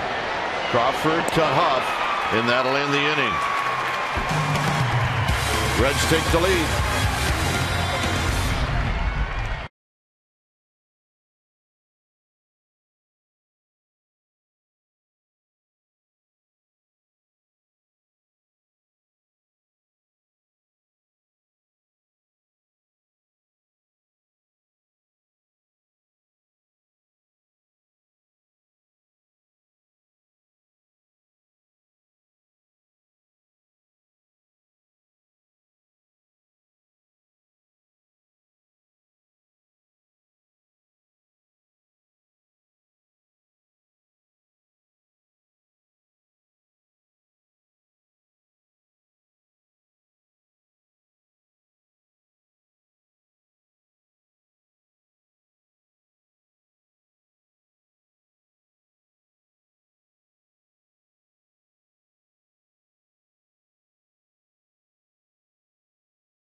22-year journey that led to the first World Series championship in San Francisco. Etch your Giants loyalty. You can do it in stone or your personalized brick. Go to sfgiants.com/brick or call 855-SFG-FANS. Well, Ryan Vogelsong limits the damage. And the Reds lead 2-1, and it'll be Chris Stewart to lead things off, followed by Vogelsong, and then Manny Burris.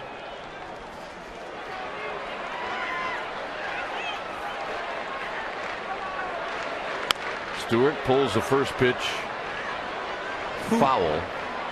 I almost got 4 different people. He almost took it in the air.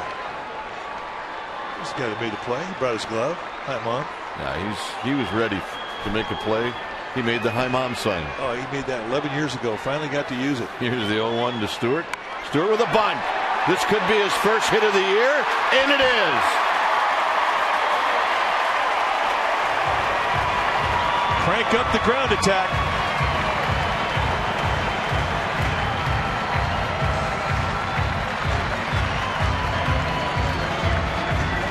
You don't expect a 6'4" catcher to bunt. You just don't. And not only did he bunt, but his technique was perfect. Yeah, it was a good one. He showed it late. Consequently, Roland didn't get a really good jump on it at all. And Roland has been one of the best at defending this play since he came in the league 15 years ago. So a sneak attack single.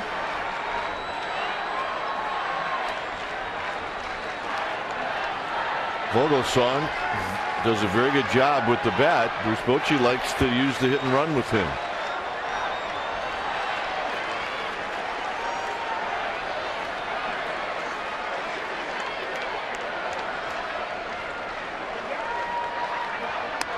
And he watches it go by high, 1-0. Turn around, set your bat at the top of the strike zone. If the ball's above your bat, take it. If it's below your bat, bunt it. Provided it's in the strike zone.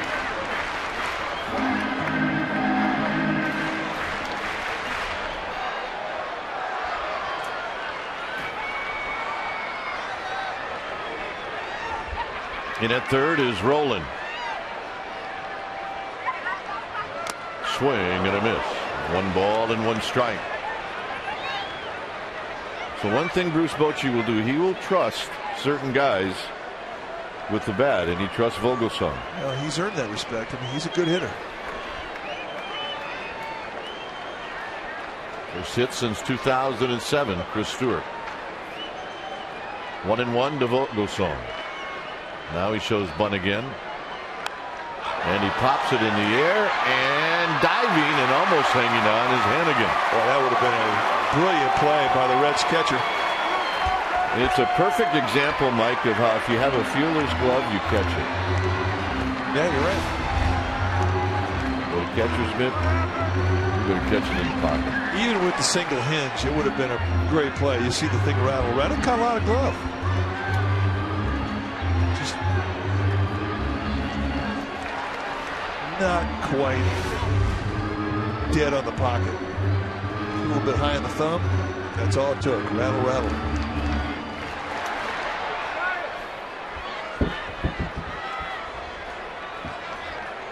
One ball and 2 strikes to Vogelsong. Manny Burris to follow.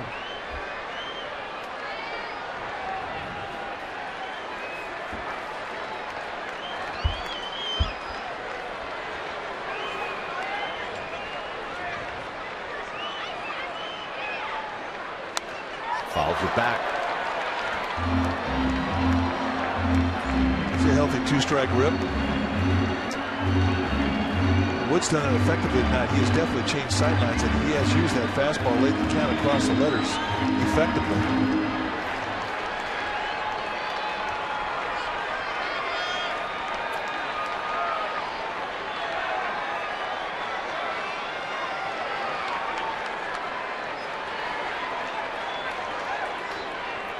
Stewart with his lead.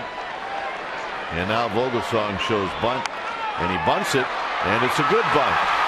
And Wood will recover and throw out Vogelsong, and down to second is Stewart. Well, that was an interesting at bat. Everybody did their job on that play, including Wood, who did a nice job of trying to make the catch. It would have been a pretty spectacular play had he been able to come up with this. A little short pop-up. He dives, and now it goes between his legs. So for a quick second there was a little panic, but he regroups in time and throws Vogelsong out by a bunch. So the Giants do give up the out to move the runner up. Nice job, Vogelsong.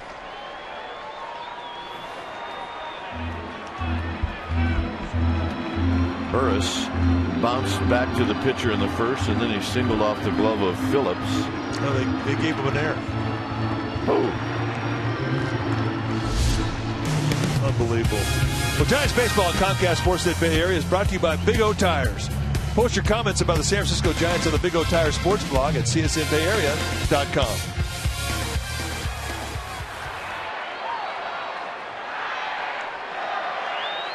So here's Burris. I wrote it down as a single in my book, his last at bat.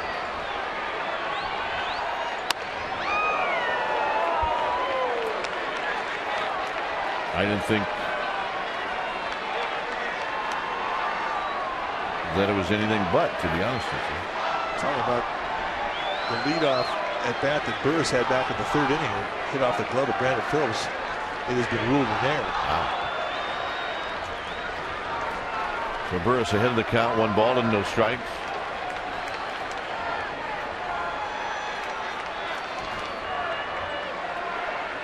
Stewart at second.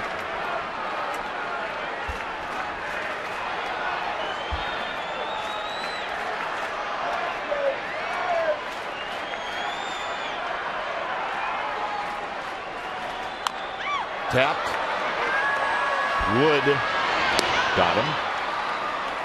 2 outs.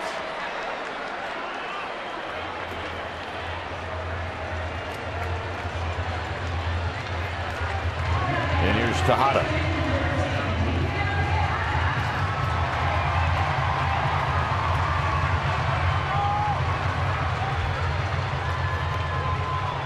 Tejada doubled in the first inning, then hit the ball hard out to center field in the third.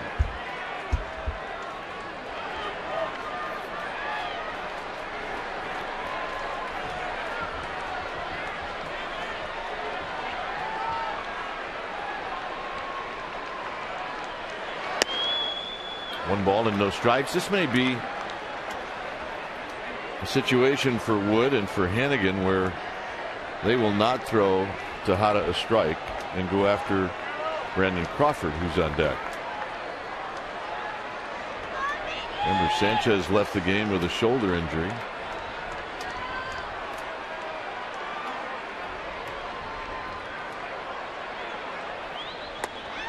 Two and 0.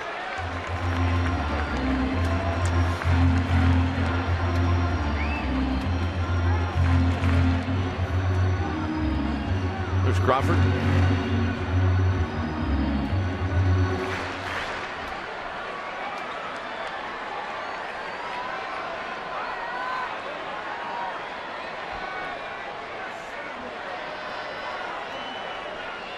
The look to second, and Wood throws to Tejada, and a shot and a fair ball down the left field line. This game is tied. Tejada into second base with a double. Now watching Dusty Baker, and I have a feeling he thought that Wood was not going to throw him a strike. Yeah, it's official. Miguel Tejada's hot. 2 doubles last night, 2 tonight. The bat he had that was an out was a bolt to center. They set up outside. The ball cuts back middle in, and he just jumps on it. Right now, he's not hooking anything. He's on inside, everything on that inside part of the plate. And that's an emotional swing of the bat for the Giants dugout. Here's Crawford.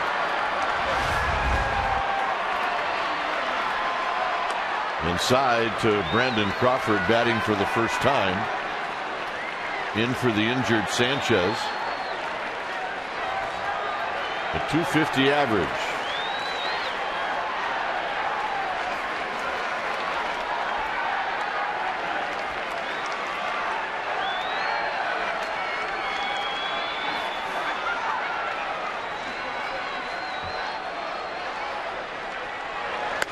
2-0 with Ross to follow. And if you're Crawford, you got to believe you're going to get something to hit here.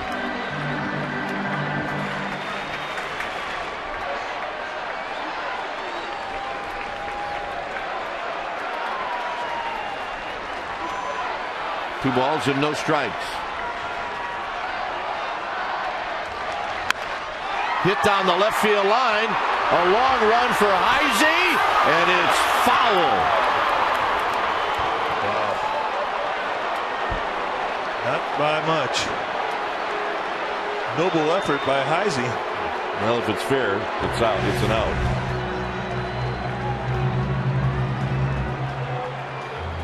About 3 feet.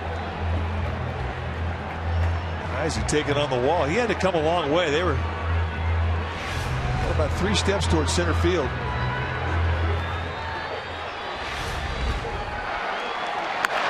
Take another look at the long path, and you're right. If it was fair, he probably gets it.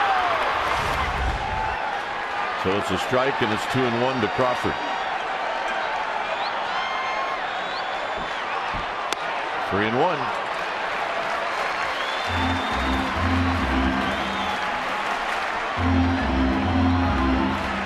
By the way, as Burrell watches,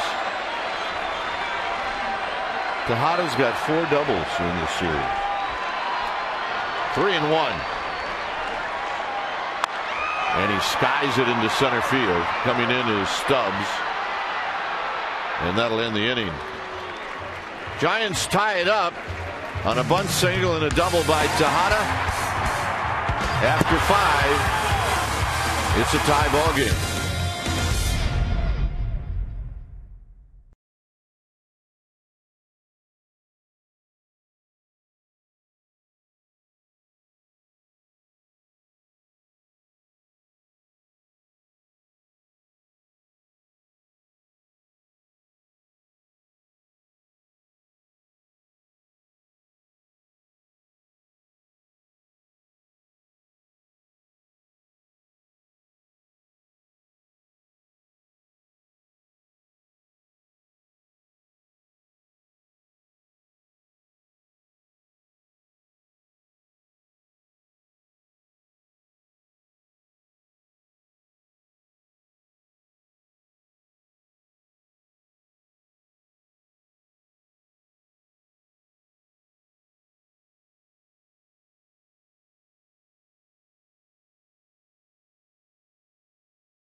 Freeze cam, and we go back to a play with Brandon Phillips at first base, and there's a pickoff play by Chris Stewart, and they said safe, but upon further review he was out. And that's our Coors Light Freeze cam, brought to you by Frost Brewed Coors Light, the world's most refreshing beer.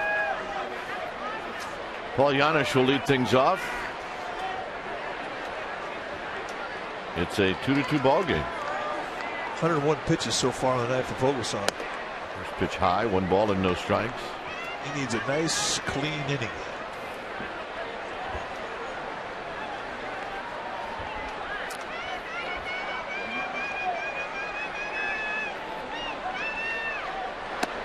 Two and 0.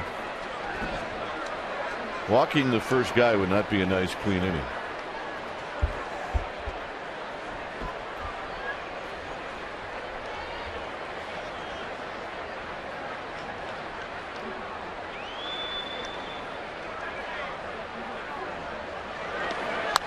Out of play, 2 balls and 1 strike.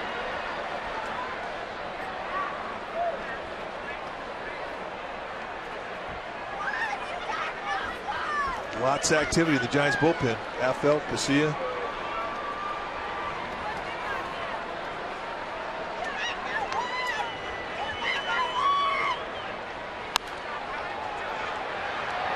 Aubrey Huff is going to watch this one sail out of play. It's 2-2.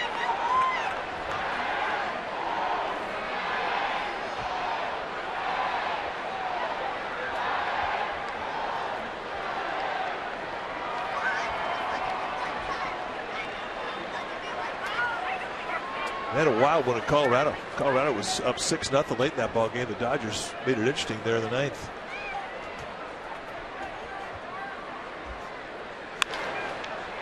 Sandoval to his left. Or make that Tejada.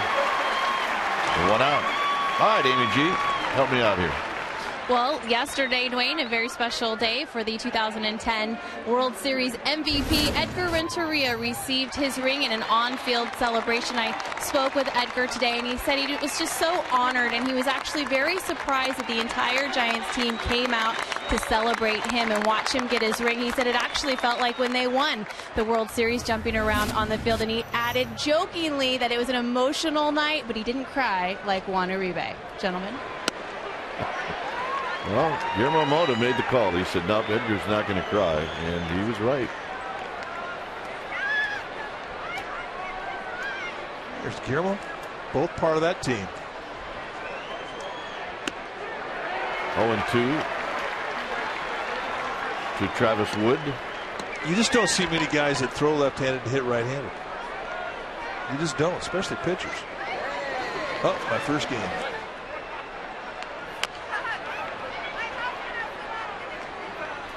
By the way, the A's came back and beat the White Sox tonight in the 9th inning, 7-5. So their losing streak is officially over. My first game, and not my last. There's this final score. Bob Melvin's first win. Foul back. We get to see Bob Melvin now. And it's great when we see him. I always remind him that given a choice, my partner always picked Brenly to catch him instead of Bob Melvin. That's good. You got to quit doing that. No, it's great because he gets a little bit of a game face. Yeah, he starts grinding his teeth. He was a good catcher.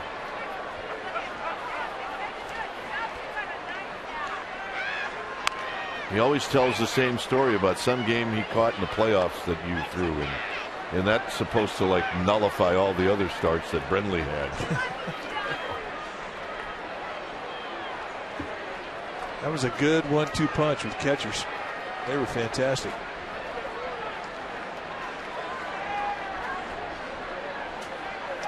Oh, 2 pitch. Stewart knocks down the swing and a miss.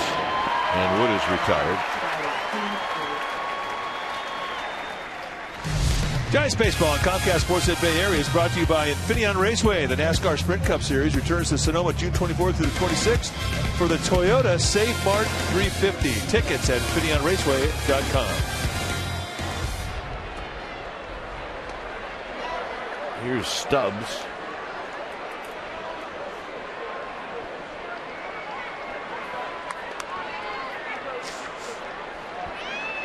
Stubbs is 0 for 3.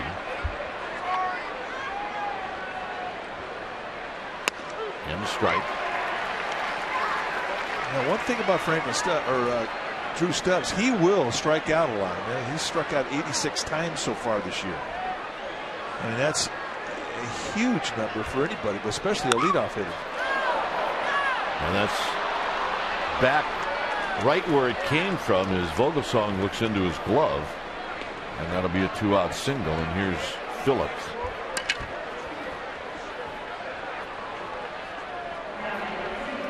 Tune into NBC Bay Area Thursday night at 6:30 for the Giants and D-backs from Chase Field in Phoenix. And for everything Giants, check out NBCBayArea.com and search for The Cove. Deep coverage of the team, the players, opponents.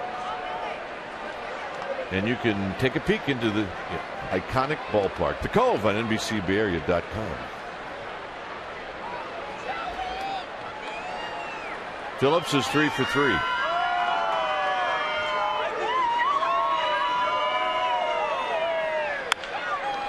Tejada off his shin to Crawford, and that's to Emmanuel Burris. And folks, you're not going to believe this.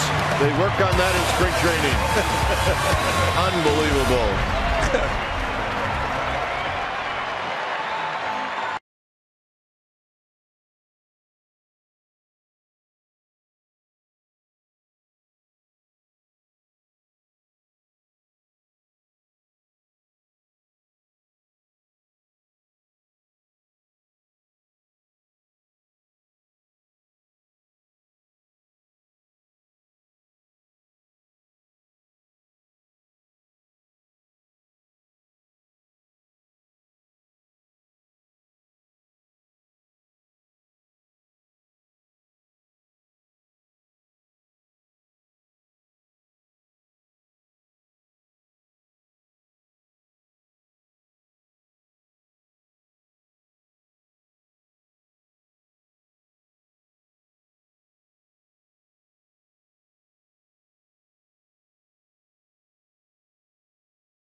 Bay Area is brought to you by Farmers Insurance.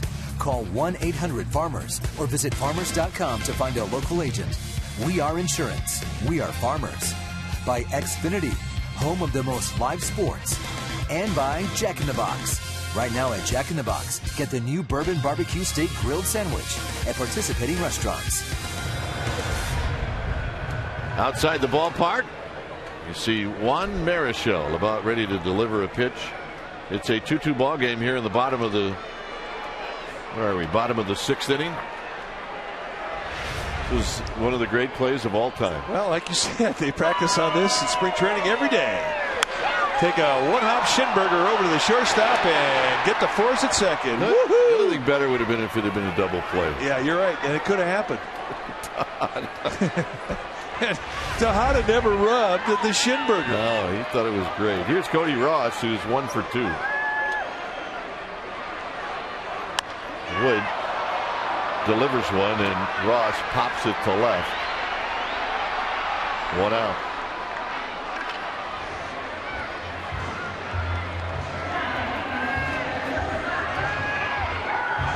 Here's Pat Burrell. Wood has only thrown 67 pitches. All right, you come to the ballpark every day, you're going to see something you've never seen before. This is a first for me. And you're right, it would have been better if it was a double play. And maybe even a triple play, for crying out loud. Burrell has struck out twice. No balls and 1 strike. Tejada was very entertained. Pat, the rookie on the back.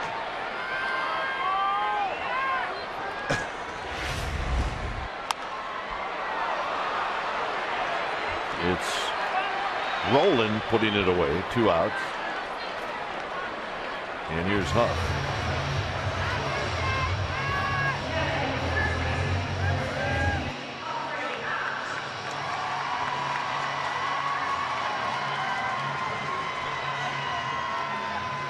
Tonight, Pablo Sandoval in Salt Lake City went 1 for 4. He also drew a walk. Fontenot 1 for 1 in a walk. Scored a couple of runs.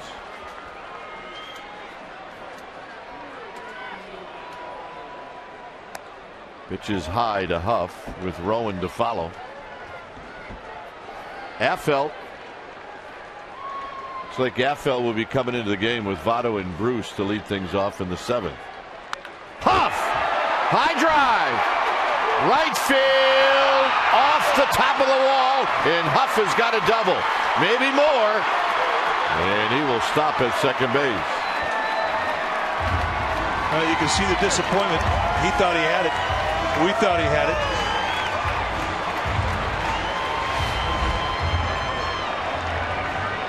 Fastball, it cuts that inside, knee high on the inside corner, and he just goes down and gets it. And the wind starts beating it up. As an end result, just a double, but he's heating up, folks. He is heating up. Rowan will be walked intentionally.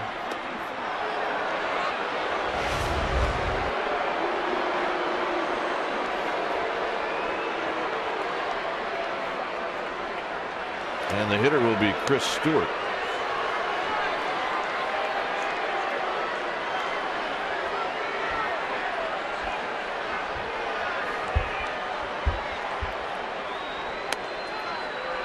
I think Bruce Bochy thought for a second about using a pinch hitter, but then he chose not to.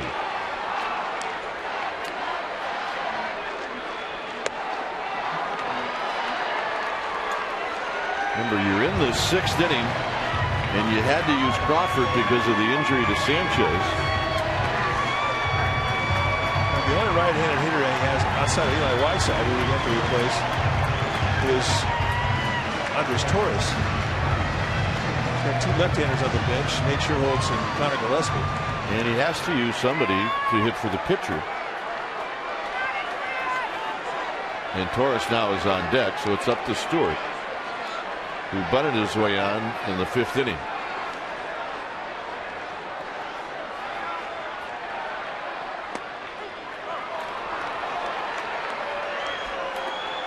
No balls and 1 strike.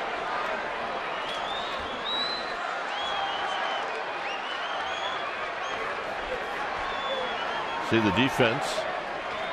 Huff at second. Rowan at first.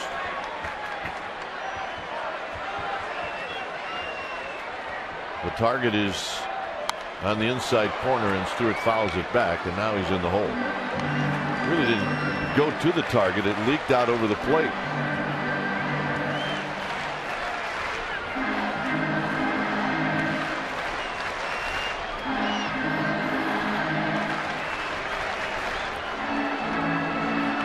Now listen to me, and listen to me good. I got the strategy. Hannigan delivers it and goes back. He definitely has a theory about what he wants to do with this 0-2 pitch. One thing he does not want to do is make a mistake of location out in the middle of the strike zone.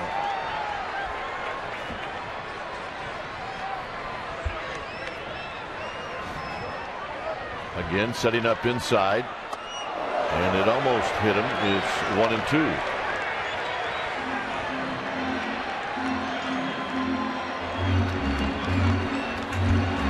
Andres Torres comes out to the on-deck circle. Went's pretty straight away with their defensive Stewart. Stewart, bat goes flying. This could be a tough play. Roll in, got him by a half a step, and that'll end the inning. It remains 2-2.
Summary brought to you by your local Toyota dealer. Brandon Phillips has 3 hits tonight. Travis Wood has been very good. Freddie Sanchez left through the shoulder injury in the 5th. And Ryan Vogelsong pitched in and out of trouble all night. And it's a 2-2 ball game with the Reds coming up here in the 7th inning. Jeremy Affeldt is the new pitcher for the Giants.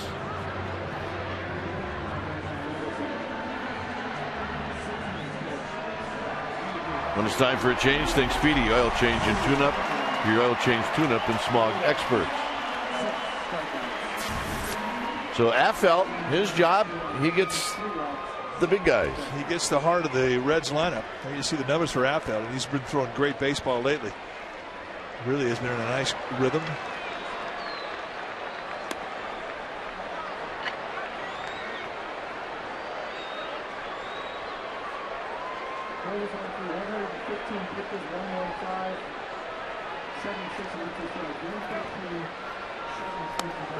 There's a strike to Votto. Votto's been on base twice. Vogelsong walked him twice.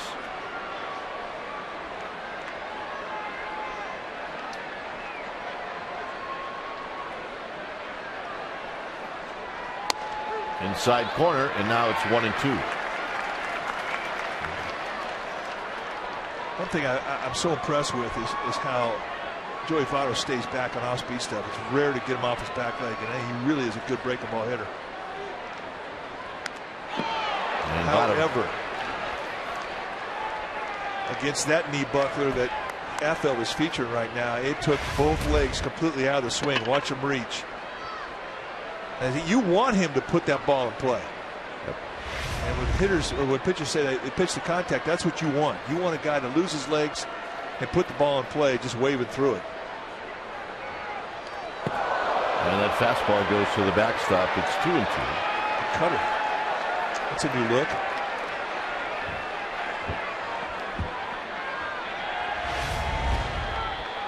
It definitely got the attention of Joey Votto as that thing probably started off right at his ear hole in his helmet and then cut back across the plate.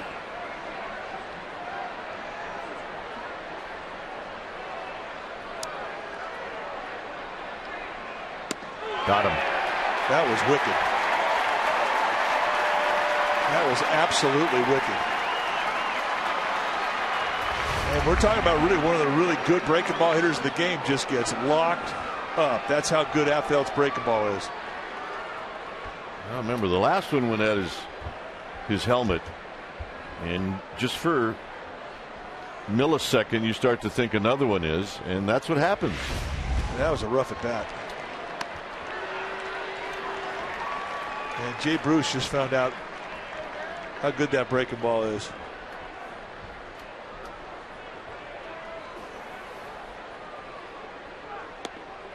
Nothing in 2.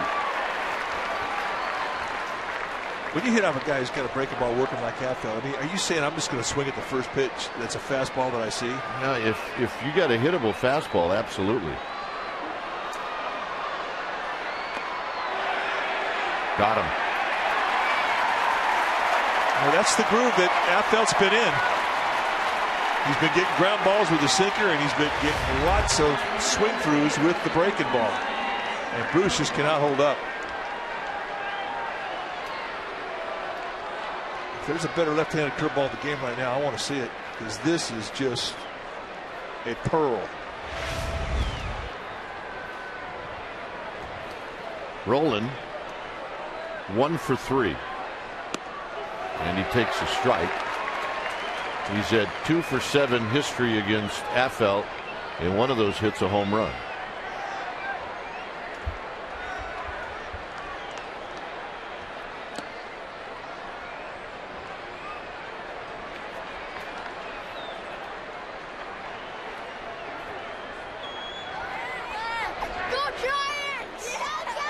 There's a happy group.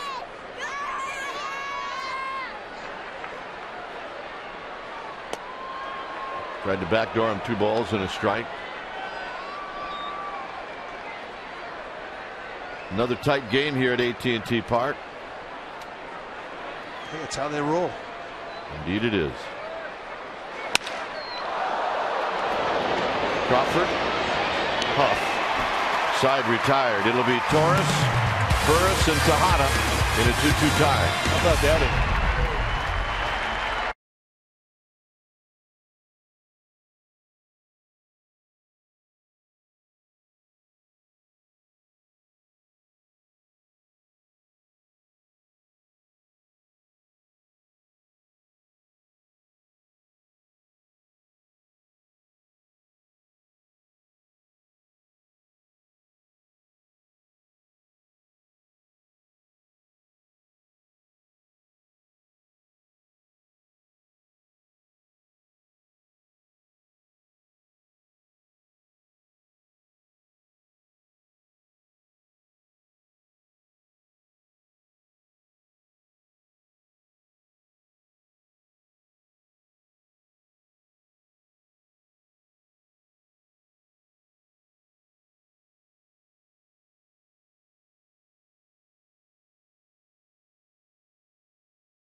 In this 2-2 ball game, 8 hits for each team. Each team has committed an error. So it's speed at the plate here in the 7th. Torres, then Burris, and then Tejada. The pitch to Andres Torres is, boy, a bit high. 1 ball and no strikes. Could have been called a strike. That's pitch number 80 for Travis Wood. He's been around the plate all night long. In at third is Roland, and there's a strike, and that evens the count. No word yet on Freddie Sanchez. We are waiting.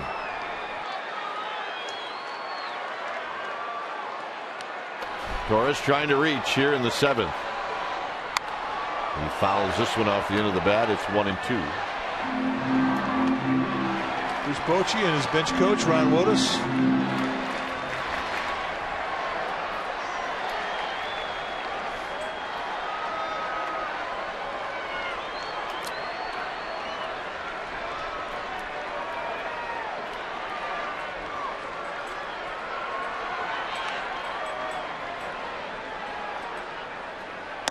And 2.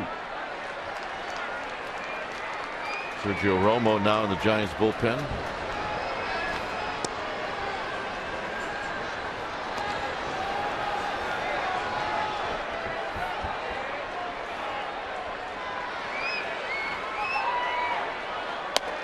Full count. Good at bat.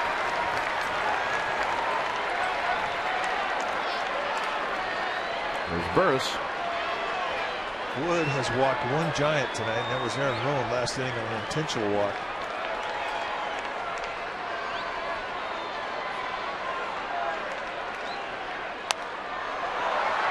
Behind home plate, Hannigan is going to run out of room.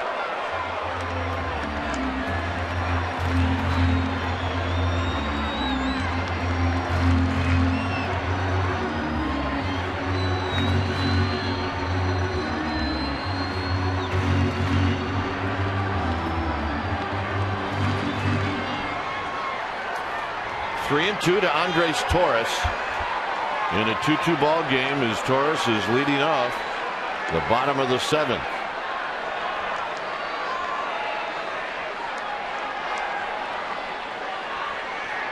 And here's the payoff. And Torres takes the walk. And let's check in with Amy G. Amy? Dwayne, you mentioned this earlier in the broadcast, but we don't think that you can talk about the glove drive too many times. It's happening here at AT&T Park this Saturday, June 11th. Bring a glove or a monetary donation. It helps out the Junior Giants program, which helps nearly 20,000 kids be able to play baseball. Unbelievably, about 8,000 of those kids do not have gloves, and that's who these go to. So bring it, and when you give a glove or a monetary donation, you'll get a Brian Wilson or World Series pen. Gentlemen? All right, good job, Amy. You did it better than we did. She usually does. Here's Burris. Burris will probably try to lay down a bunt. He asked for time, and he didn't get it, and he pops out to Votto.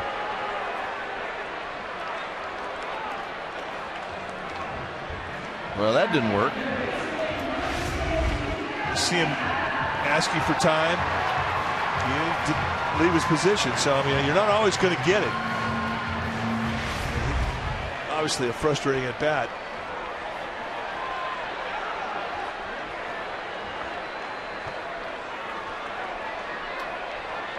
Here's Tejada, who's got a couple of doubles tonight. I tell you why it's frustrating. It's frustrating because it's an out that you make where you're really trying to help the team. And those are the ones that wear you out.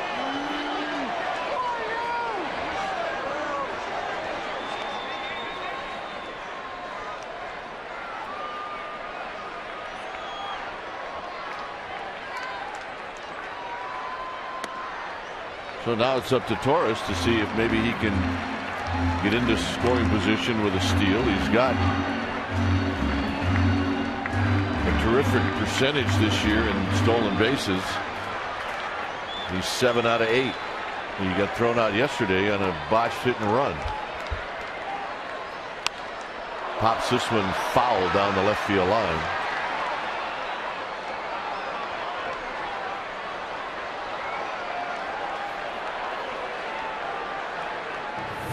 This was the RBI for Tejada, a double in the 5th. Yeah, 2-out swing of the bat. Fastball cuts right down their middle end.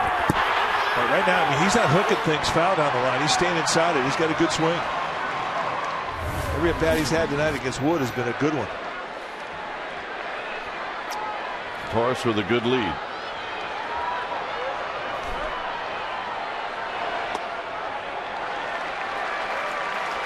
Tried to tease him with that curveball. Nice take. Activity now in the Reds bullpen as Wood hits 91 pitches.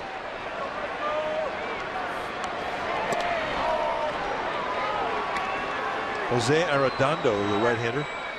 3-1. And the walk to Tejada. So they get a runner in score position for free anyway. He may not have felt right against Tejada. I don't think he did. Freddie Sanchez would normally be up in this spot, but he was injured on this play where he hurt his right shoulder.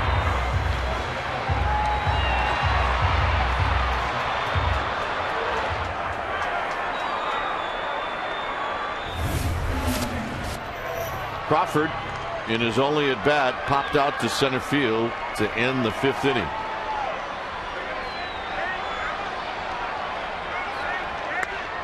Just off the plate. Wood wanted it. 1 ball and no strikes.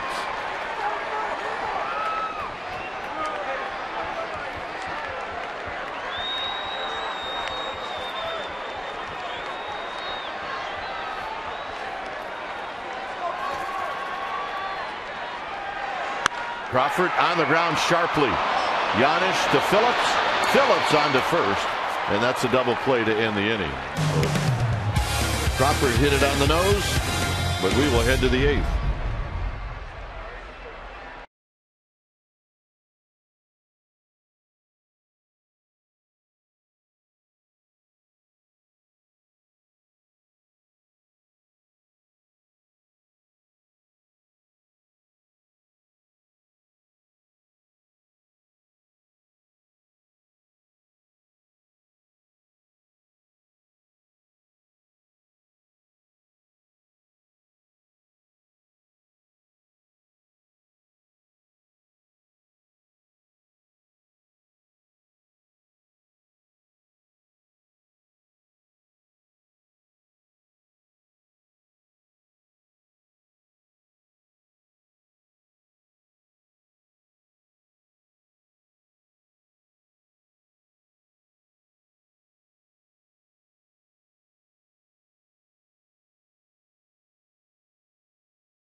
great selection of seats and the freedom to choose where you want to sit, even on games that are sold out. Visit StubHub and search for the hard-to-get tickets.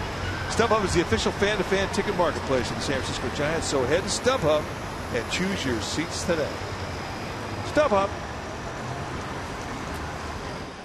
Inside the ballpark, it's a 2-2 ball game. When it's time for a change, think Speedy Oil Change and Tune-Up. Your oil change tune-up and smog experts. It's Sergio Romo. Look at his numbers. First pitch strike, and it's 0-1. You know, one of the things that's happened the last couple of years is there used to be starters that were going to be going to All-Star game, then a lot of closers. Now you start to see setup guys too, and these numbers that he has are pretty good. He's going to get strong consideration from his manager. 0-2.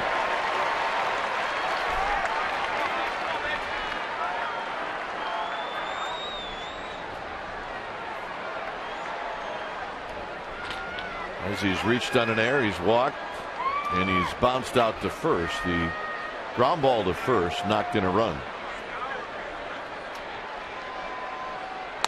See you later. Wow, comes to the back door at 91 miles an hour, absolute paint. And Tim Cheetah says that looks pretty good from here. And Heisey is left standing.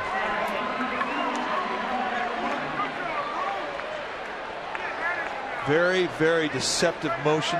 Loose shoulder, great extension through the wrist. And just throws darts night after night. 9 Reds now have struck out.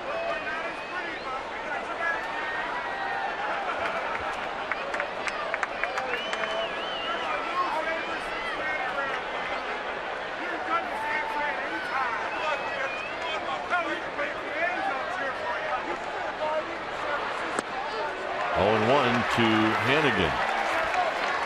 Hannigan's got a couple of hits.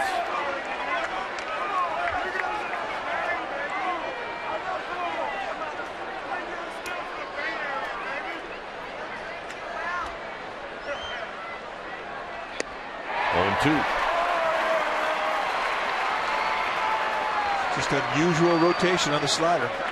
Does not have the normal dot that you see. And guys just do not pick it up, and they can't lay off it.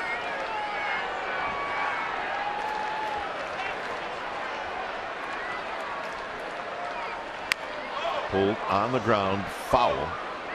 Bounces into the Giants dugout. So you have good stuff, good deception, and great command. And that's Sergio Romo.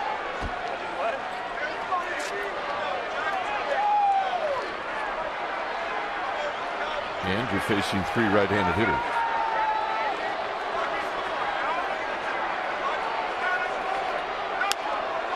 Foul down the left field line.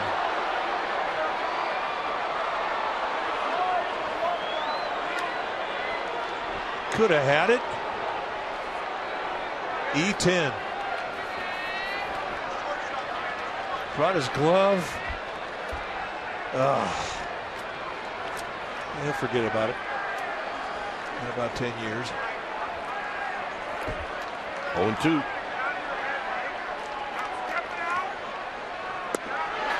Got him. Again. He turns Hannigan into a pair of shoes.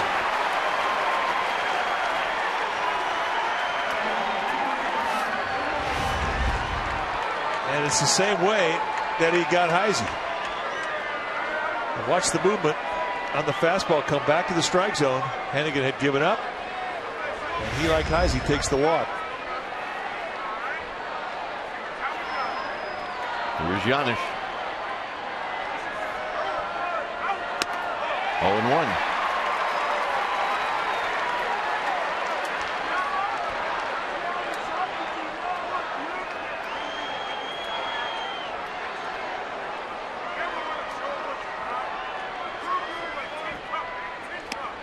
And Giannis is not picking up the no-doubt slider.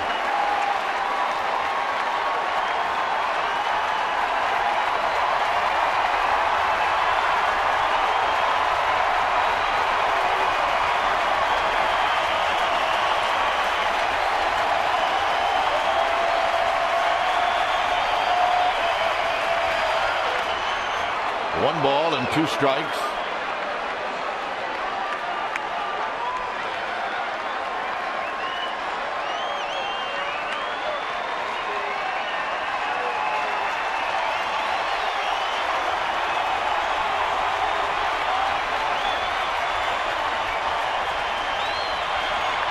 Romo strikes out the side here in the 8th inning.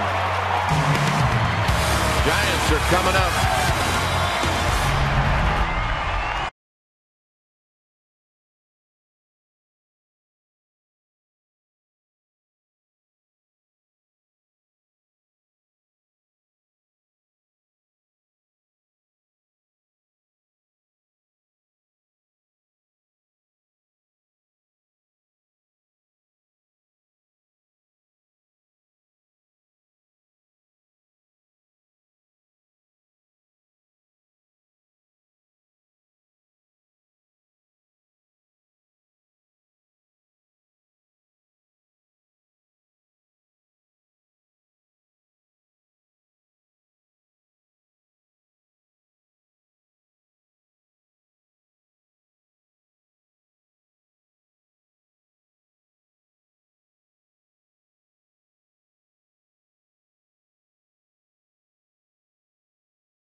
Some of our shots of what has happened in this ball game. It's a 2-2 tie.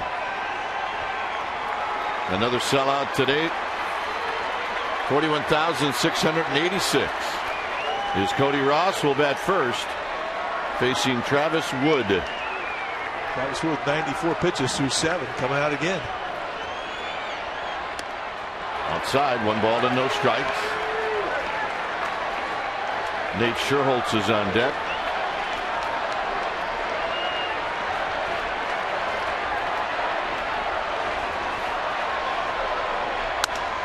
Little looper into right field, and it's going to fall.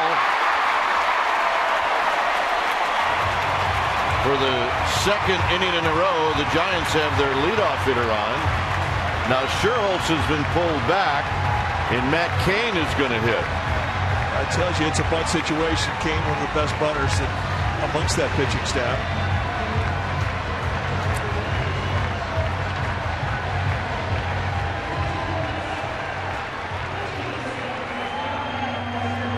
So Cain is going to hit. Matt Cain's got 2 sacrifice bunts. Now that doesn't lead the team, but Bruce Bochy's going with a veteran influence here.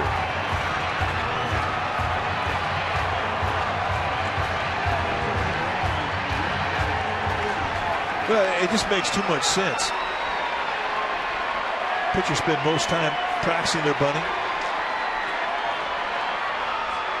Pulls the bat back and he takes high. And that is all determined by the aggressiveness of Scott Rowland at third base. If your first and third baseman are charging you hard, bring it back and slash.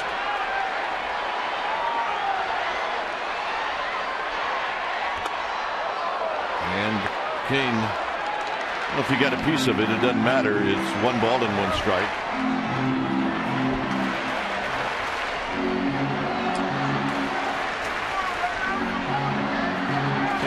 Somebody flashing the signs.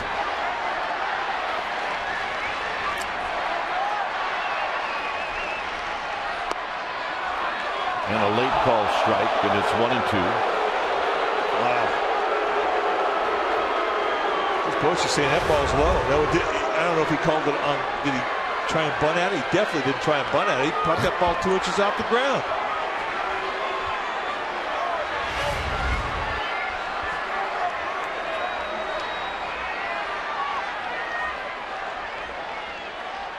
And the bunt. There's one. And had Giannis been able to get the ball out of his glove, he probably would have had a double play. So you really wipe out a guy that's got pretty good speed. And that'll bring up Huff. Plus you're throwing your pitcher out there who's not really stretched out to run. Well, then hit one out. Yeah, just hit it out so he can try it. He nearly did. Huff nearly did in the 6th. He hit it off the wall. And he takes a first pitch strike, and it's 0-1.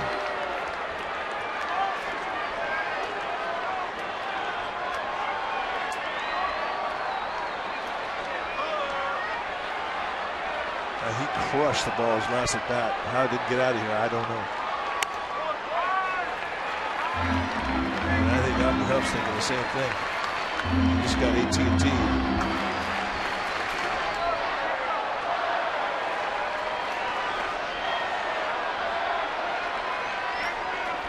One ball and one strike. Pops this one up into left field. 2 outs. And that'll bring up Aaron Rowan.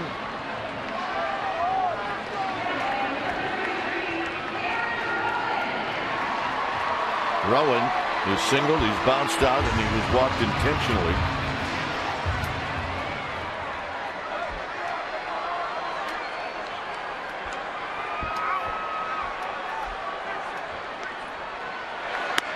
First pitch strike, and it's 0-1. Pitch 104 for Travis Wood. Still a real good snap on that curveball.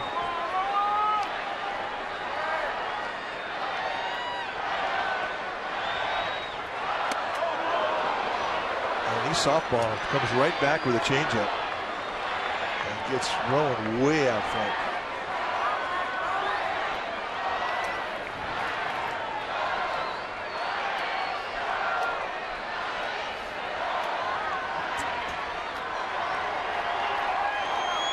Oh, 2 pitch. Here it is to Rowan. Into left center field. That's a base hit. Kane will stop at second as the ball comes rolling past everybody. And both runners are going to advance. My goodness.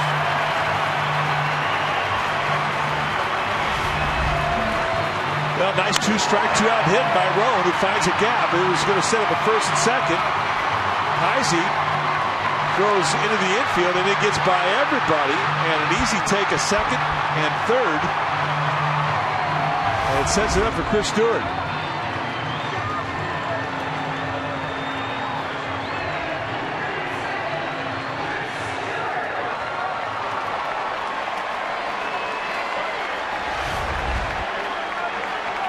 One more look. It gets past Brandon Phillips, and how it got by everybody else is kind of unusual. The Giants will take the 90-foot gifts. And Brian Price, the pitching coach for the Reds, coming out to talk to Wood right now.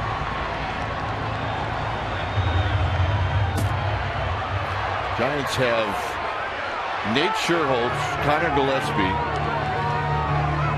and Eli Whiteside available.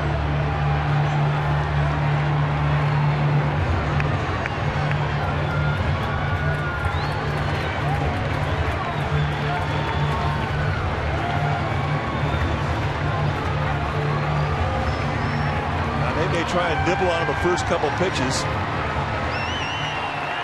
and see if he goes out of the strike zone. He do not have to challenge here with an open first base. Andres Torres is on deck. 1-0.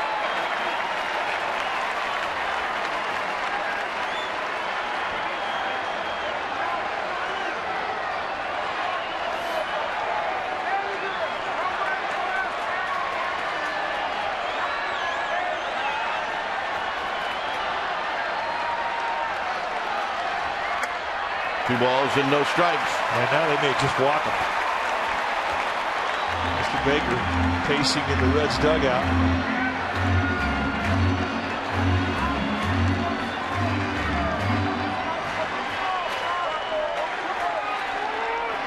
Still no sign of four fingers.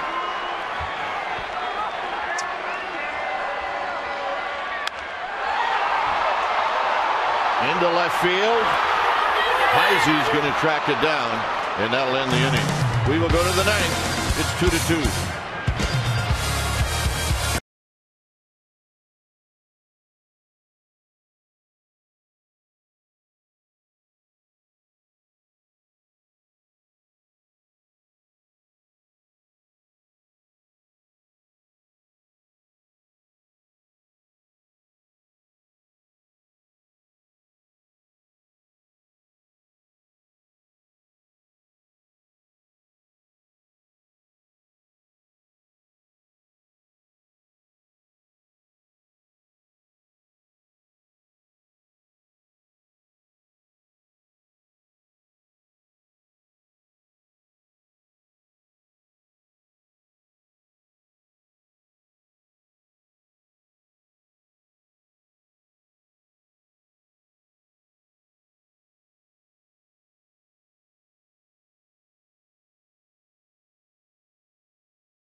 Outs, one on, and Brandon Phillips is a bullet right off the shin bone, and Miguel Tejada carries right to Brandon Crawford, who gets the force to Emmanuel Burris, and that's the big leagues. And that's a big league hang with him. And that's our Home Depot. More saving, more doing. That's the power of the Home Depot. Brian Wilson in when it's time for a change. Think Speedy Oil Change and Tune-Up. Your oil change tune-up and smog experts. Here's Fred Lewis to face Brian Wilson.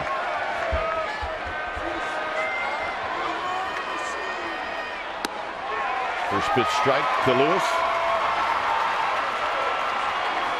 The former Giant is hitting .224. He's 15 for 67. And now it's 0-2. And that's a pitch that Fred Lewis did not know that Wilson had. It totally locked him up. Front door sink. And a high velocity. And look at the movement coming back in. Go right back in there again. Cut the outside corner.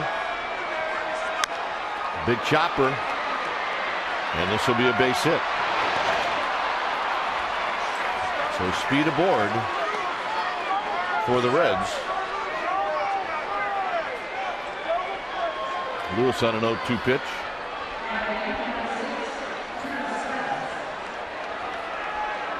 Here's Stubbs. Stubbs is 1 for 4.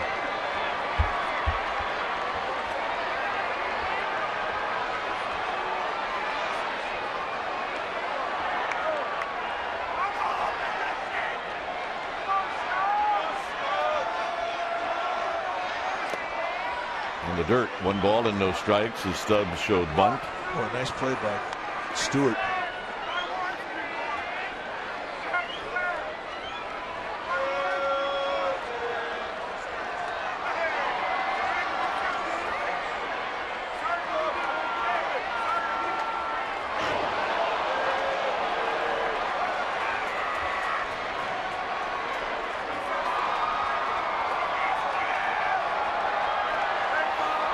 Stubbs waiting on Wilson, see if he tries to bunt again.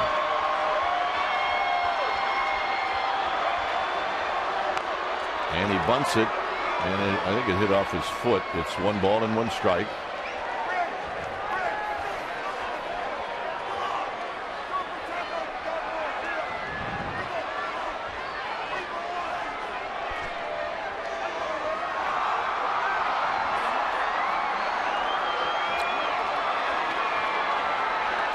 Little conversation, third base coach, hitter.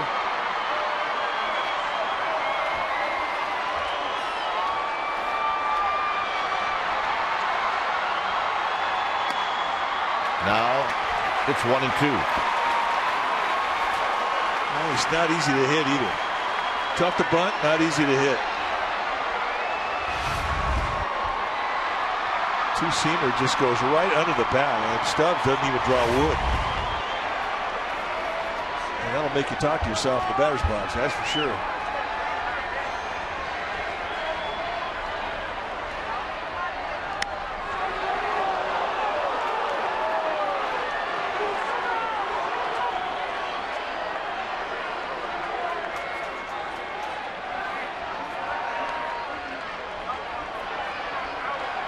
Two balls and 2 strikes.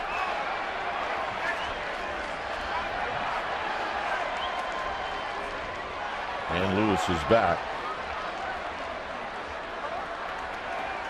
On deck is Phillips. And then Votto.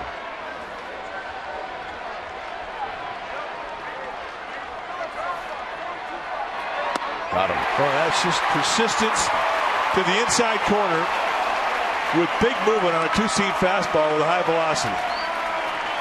That's a great combination of good things going for you. And here's the end result. A swing through Cia, and it just eats up Stubbs.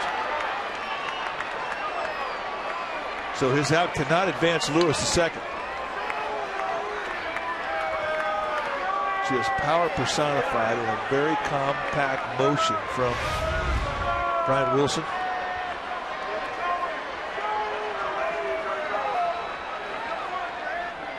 Phillips has 3 hits tonight.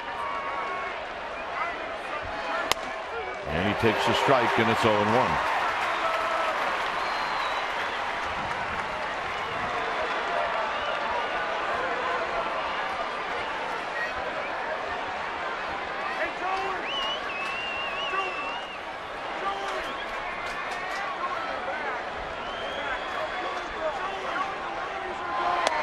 And that the cutter or slider was high. It's 1 ball and 1 strike. 9 hits for the Reds, 10 hits for the Giants.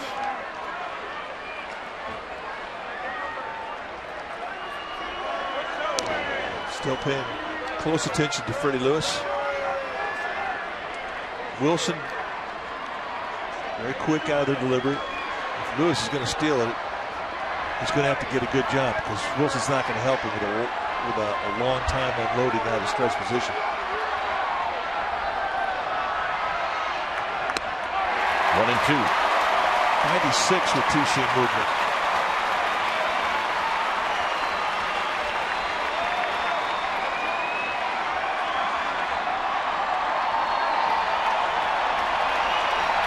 Well, Phillips out of the box, but now back in.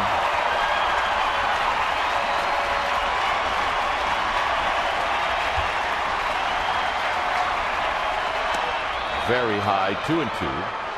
Change grips, went to a 4-seam grip.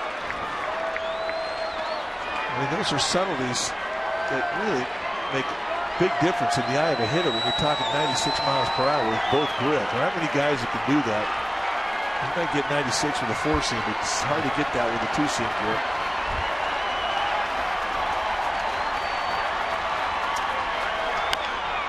foul.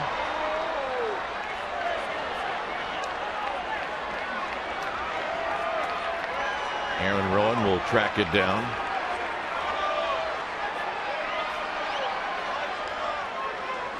Lewis led it off with an infield hit. Actually, it didn't get to the outfield, but it was a high chopper over the mound.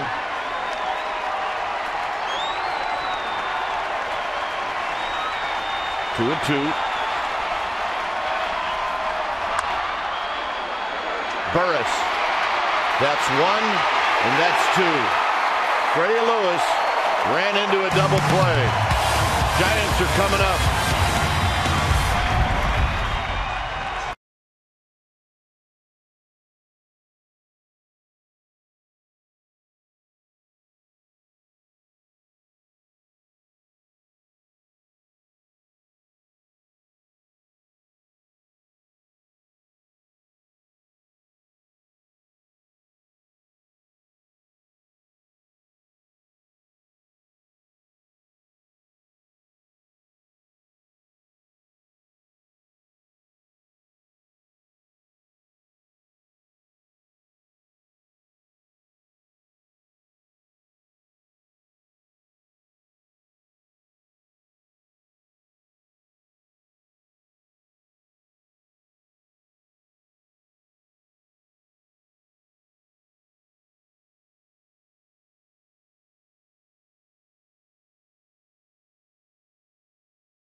Bottom of the ninth. We got a new pitcher when it's time for a change. Think Speedy oil change and tune-up. Your oil change tune-up and smog experts. Jose Arredondo, the new right-hander for Dusty Baker's Reds. And this is what he has done in 13 games. 12 innings pitched, 9 hits allowed, 7 walks. That's a lot. 11 strikeouts, almost 1 inning. That's very good. He's got a low 90s fastball with a good split-finger fastball, which is his bread and butter.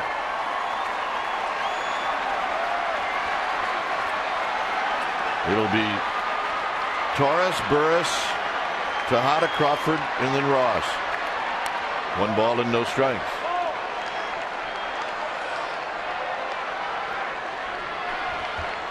Torres came in the game on a double switch, and is only a bat. He drew a walk in the 7th. 2-0.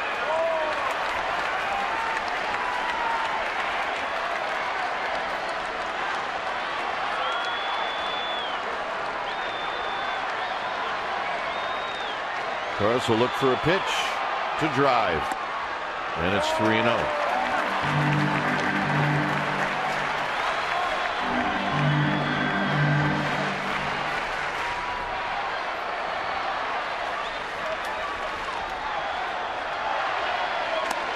And that's a 4-pitch walk. Well, that's a 4-pitch gift. Now we're in the same spot as we were in the 7th when Manny Burris was asked to bunt, and he popped out. And he has to do it for the left side today. And this is a little tougher guy to bunt than Travis Wood. But the key is get a good pitch to bunt. He's been up with everything, and you don't want to bunt that. It's the one you're taught to throw. That's the hardest one to bunt. The high fastball across the letters.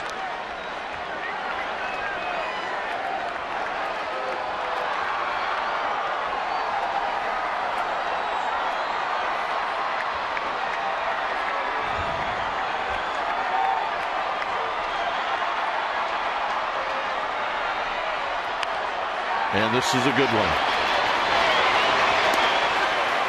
Torres down to second base.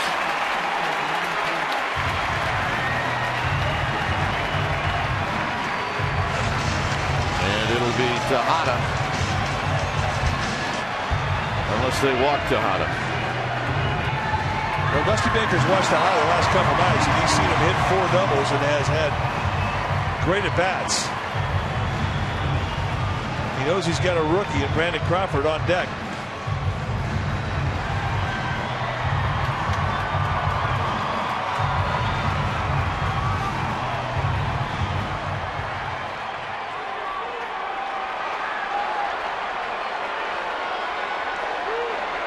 And Tejada will be walked. And this is no surprise. One thing that man believes in is a hot hitter.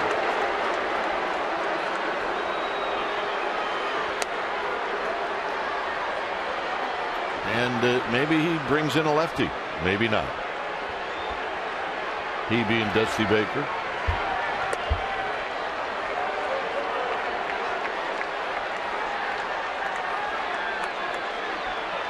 He's got one ready to go.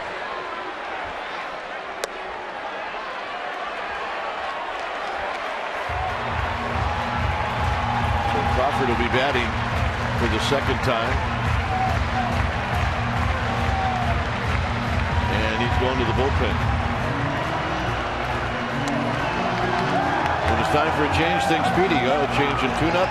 The oil change tune-up and Spawn experts. We'll be back.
Hosted by Mindy Bach and Brody Brazil.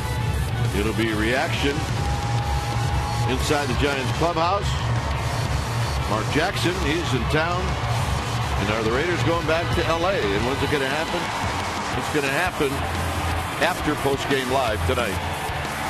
And here's the kid, Brandon Crawford.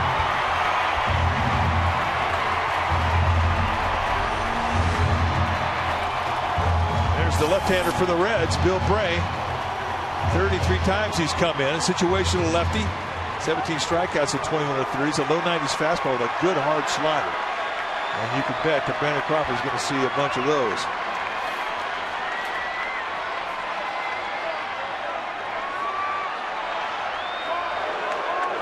Bray, a 4-year veteran out of Grapevine, Texas.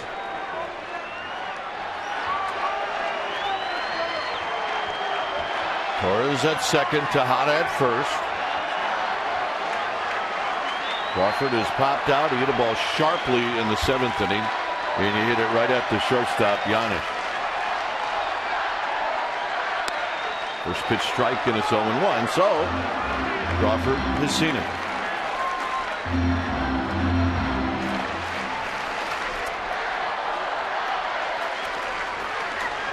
And Crawford goes well to left field, and he may have to do that.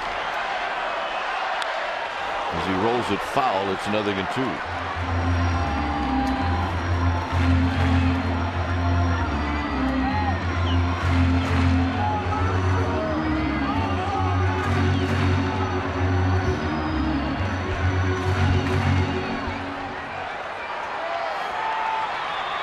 Lead at second and Torres. 0-2 to Brandon Crawford.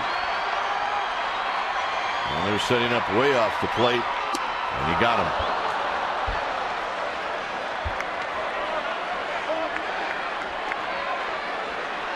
And here comes Dusty Baker, and Cody Ross is going to see a right-hander.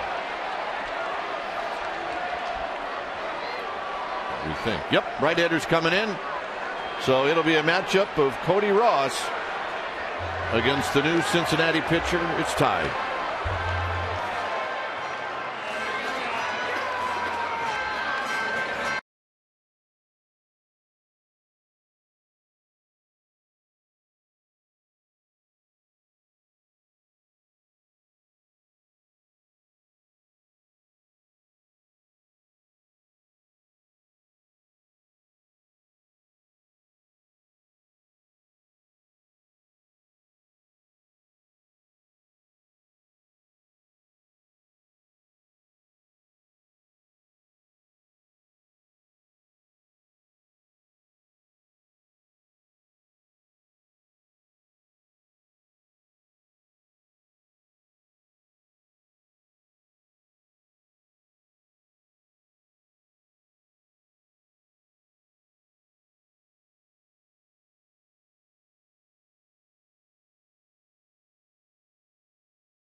Earthquakes at DC United tomorrow at 4:30 p.m. right here in Comcast Sportsnet Bay Area.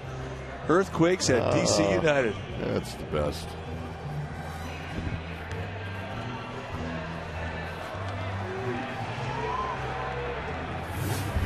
May 10th, Cody Ross with a game winner. Goes right over the bag at third. And he'll try to do it again here in the ninth.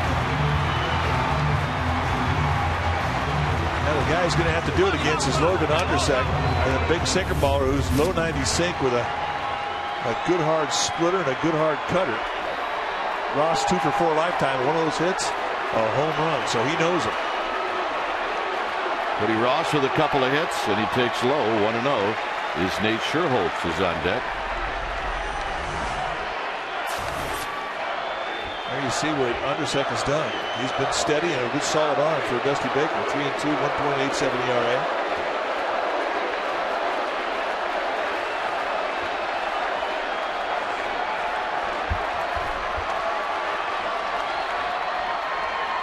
(1-0) to Cody Ross. 2-0 to Cody Ross. Ondersek opened it up with a couple of big, slow curveballs. Not close. He's got an open base.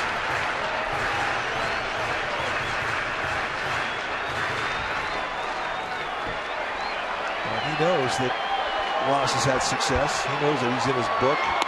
3-0. He don't want any part of it.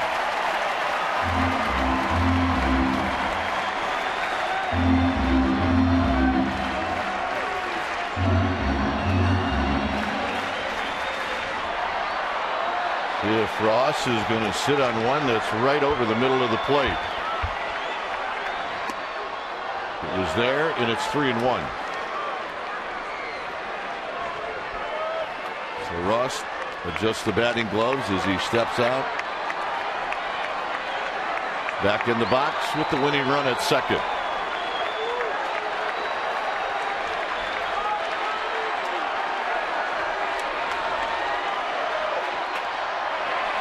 And they're loaded for Scherholtz. It didn't look to me like he felt comfortable at all throwing to Ross.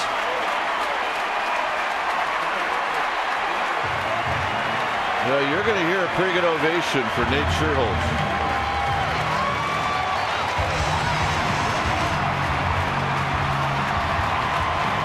going to bring out Brian Price. I'm sure just to go with the scout report about how to try and pitch to Nate Scherholz.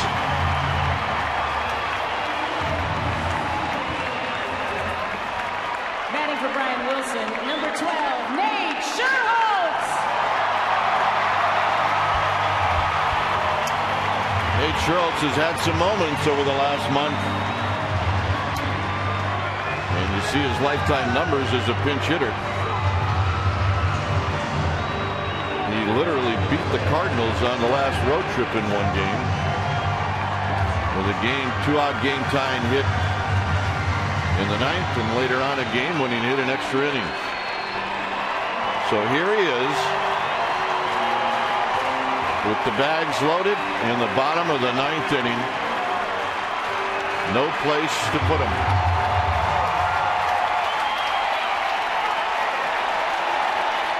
Torres at third, and this pop-up is straight back and out of play.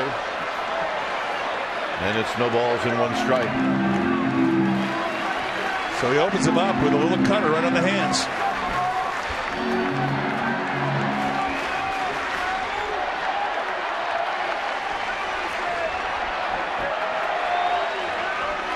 Scherholz with an open stance. And a base hit to left field, and this game is over, and the Giants with another walk-off win. Nate the Great does it again.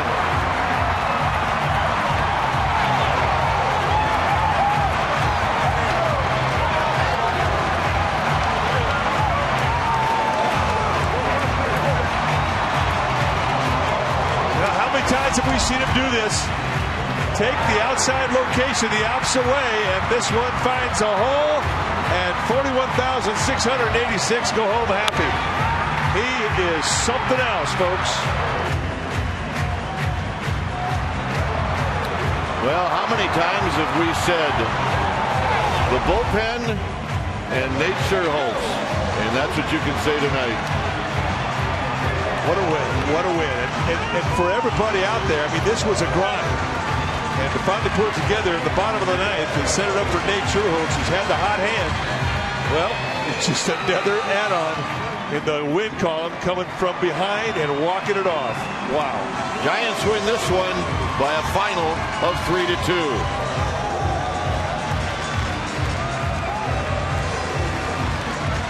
So this sellout crowd, they don't want to leave. They are standing and they're waiting as if there's fireworks tonight. Well, here's some fireworks right here. 2 outs, bases loaded, and everybody explodes out of the Giants dugout, led by their closer, Brian Wilson, and let the celebration begin. And they're getting good at this. So what do you say we go down to Amy G? All right, gentlemen. Nate, the 9th walk-off this season for you guys. So many have come at the hands of various players. Tonight is your night. Take us through that, AB. You know, I wasn't thinking too much, and I think that helped. I've been in a lot of these situations this year, so that helps a lot, and I think it's a tribute to our pitching this year. They keep us in games, and we're able to win in extra innings. I want to get to your pitching in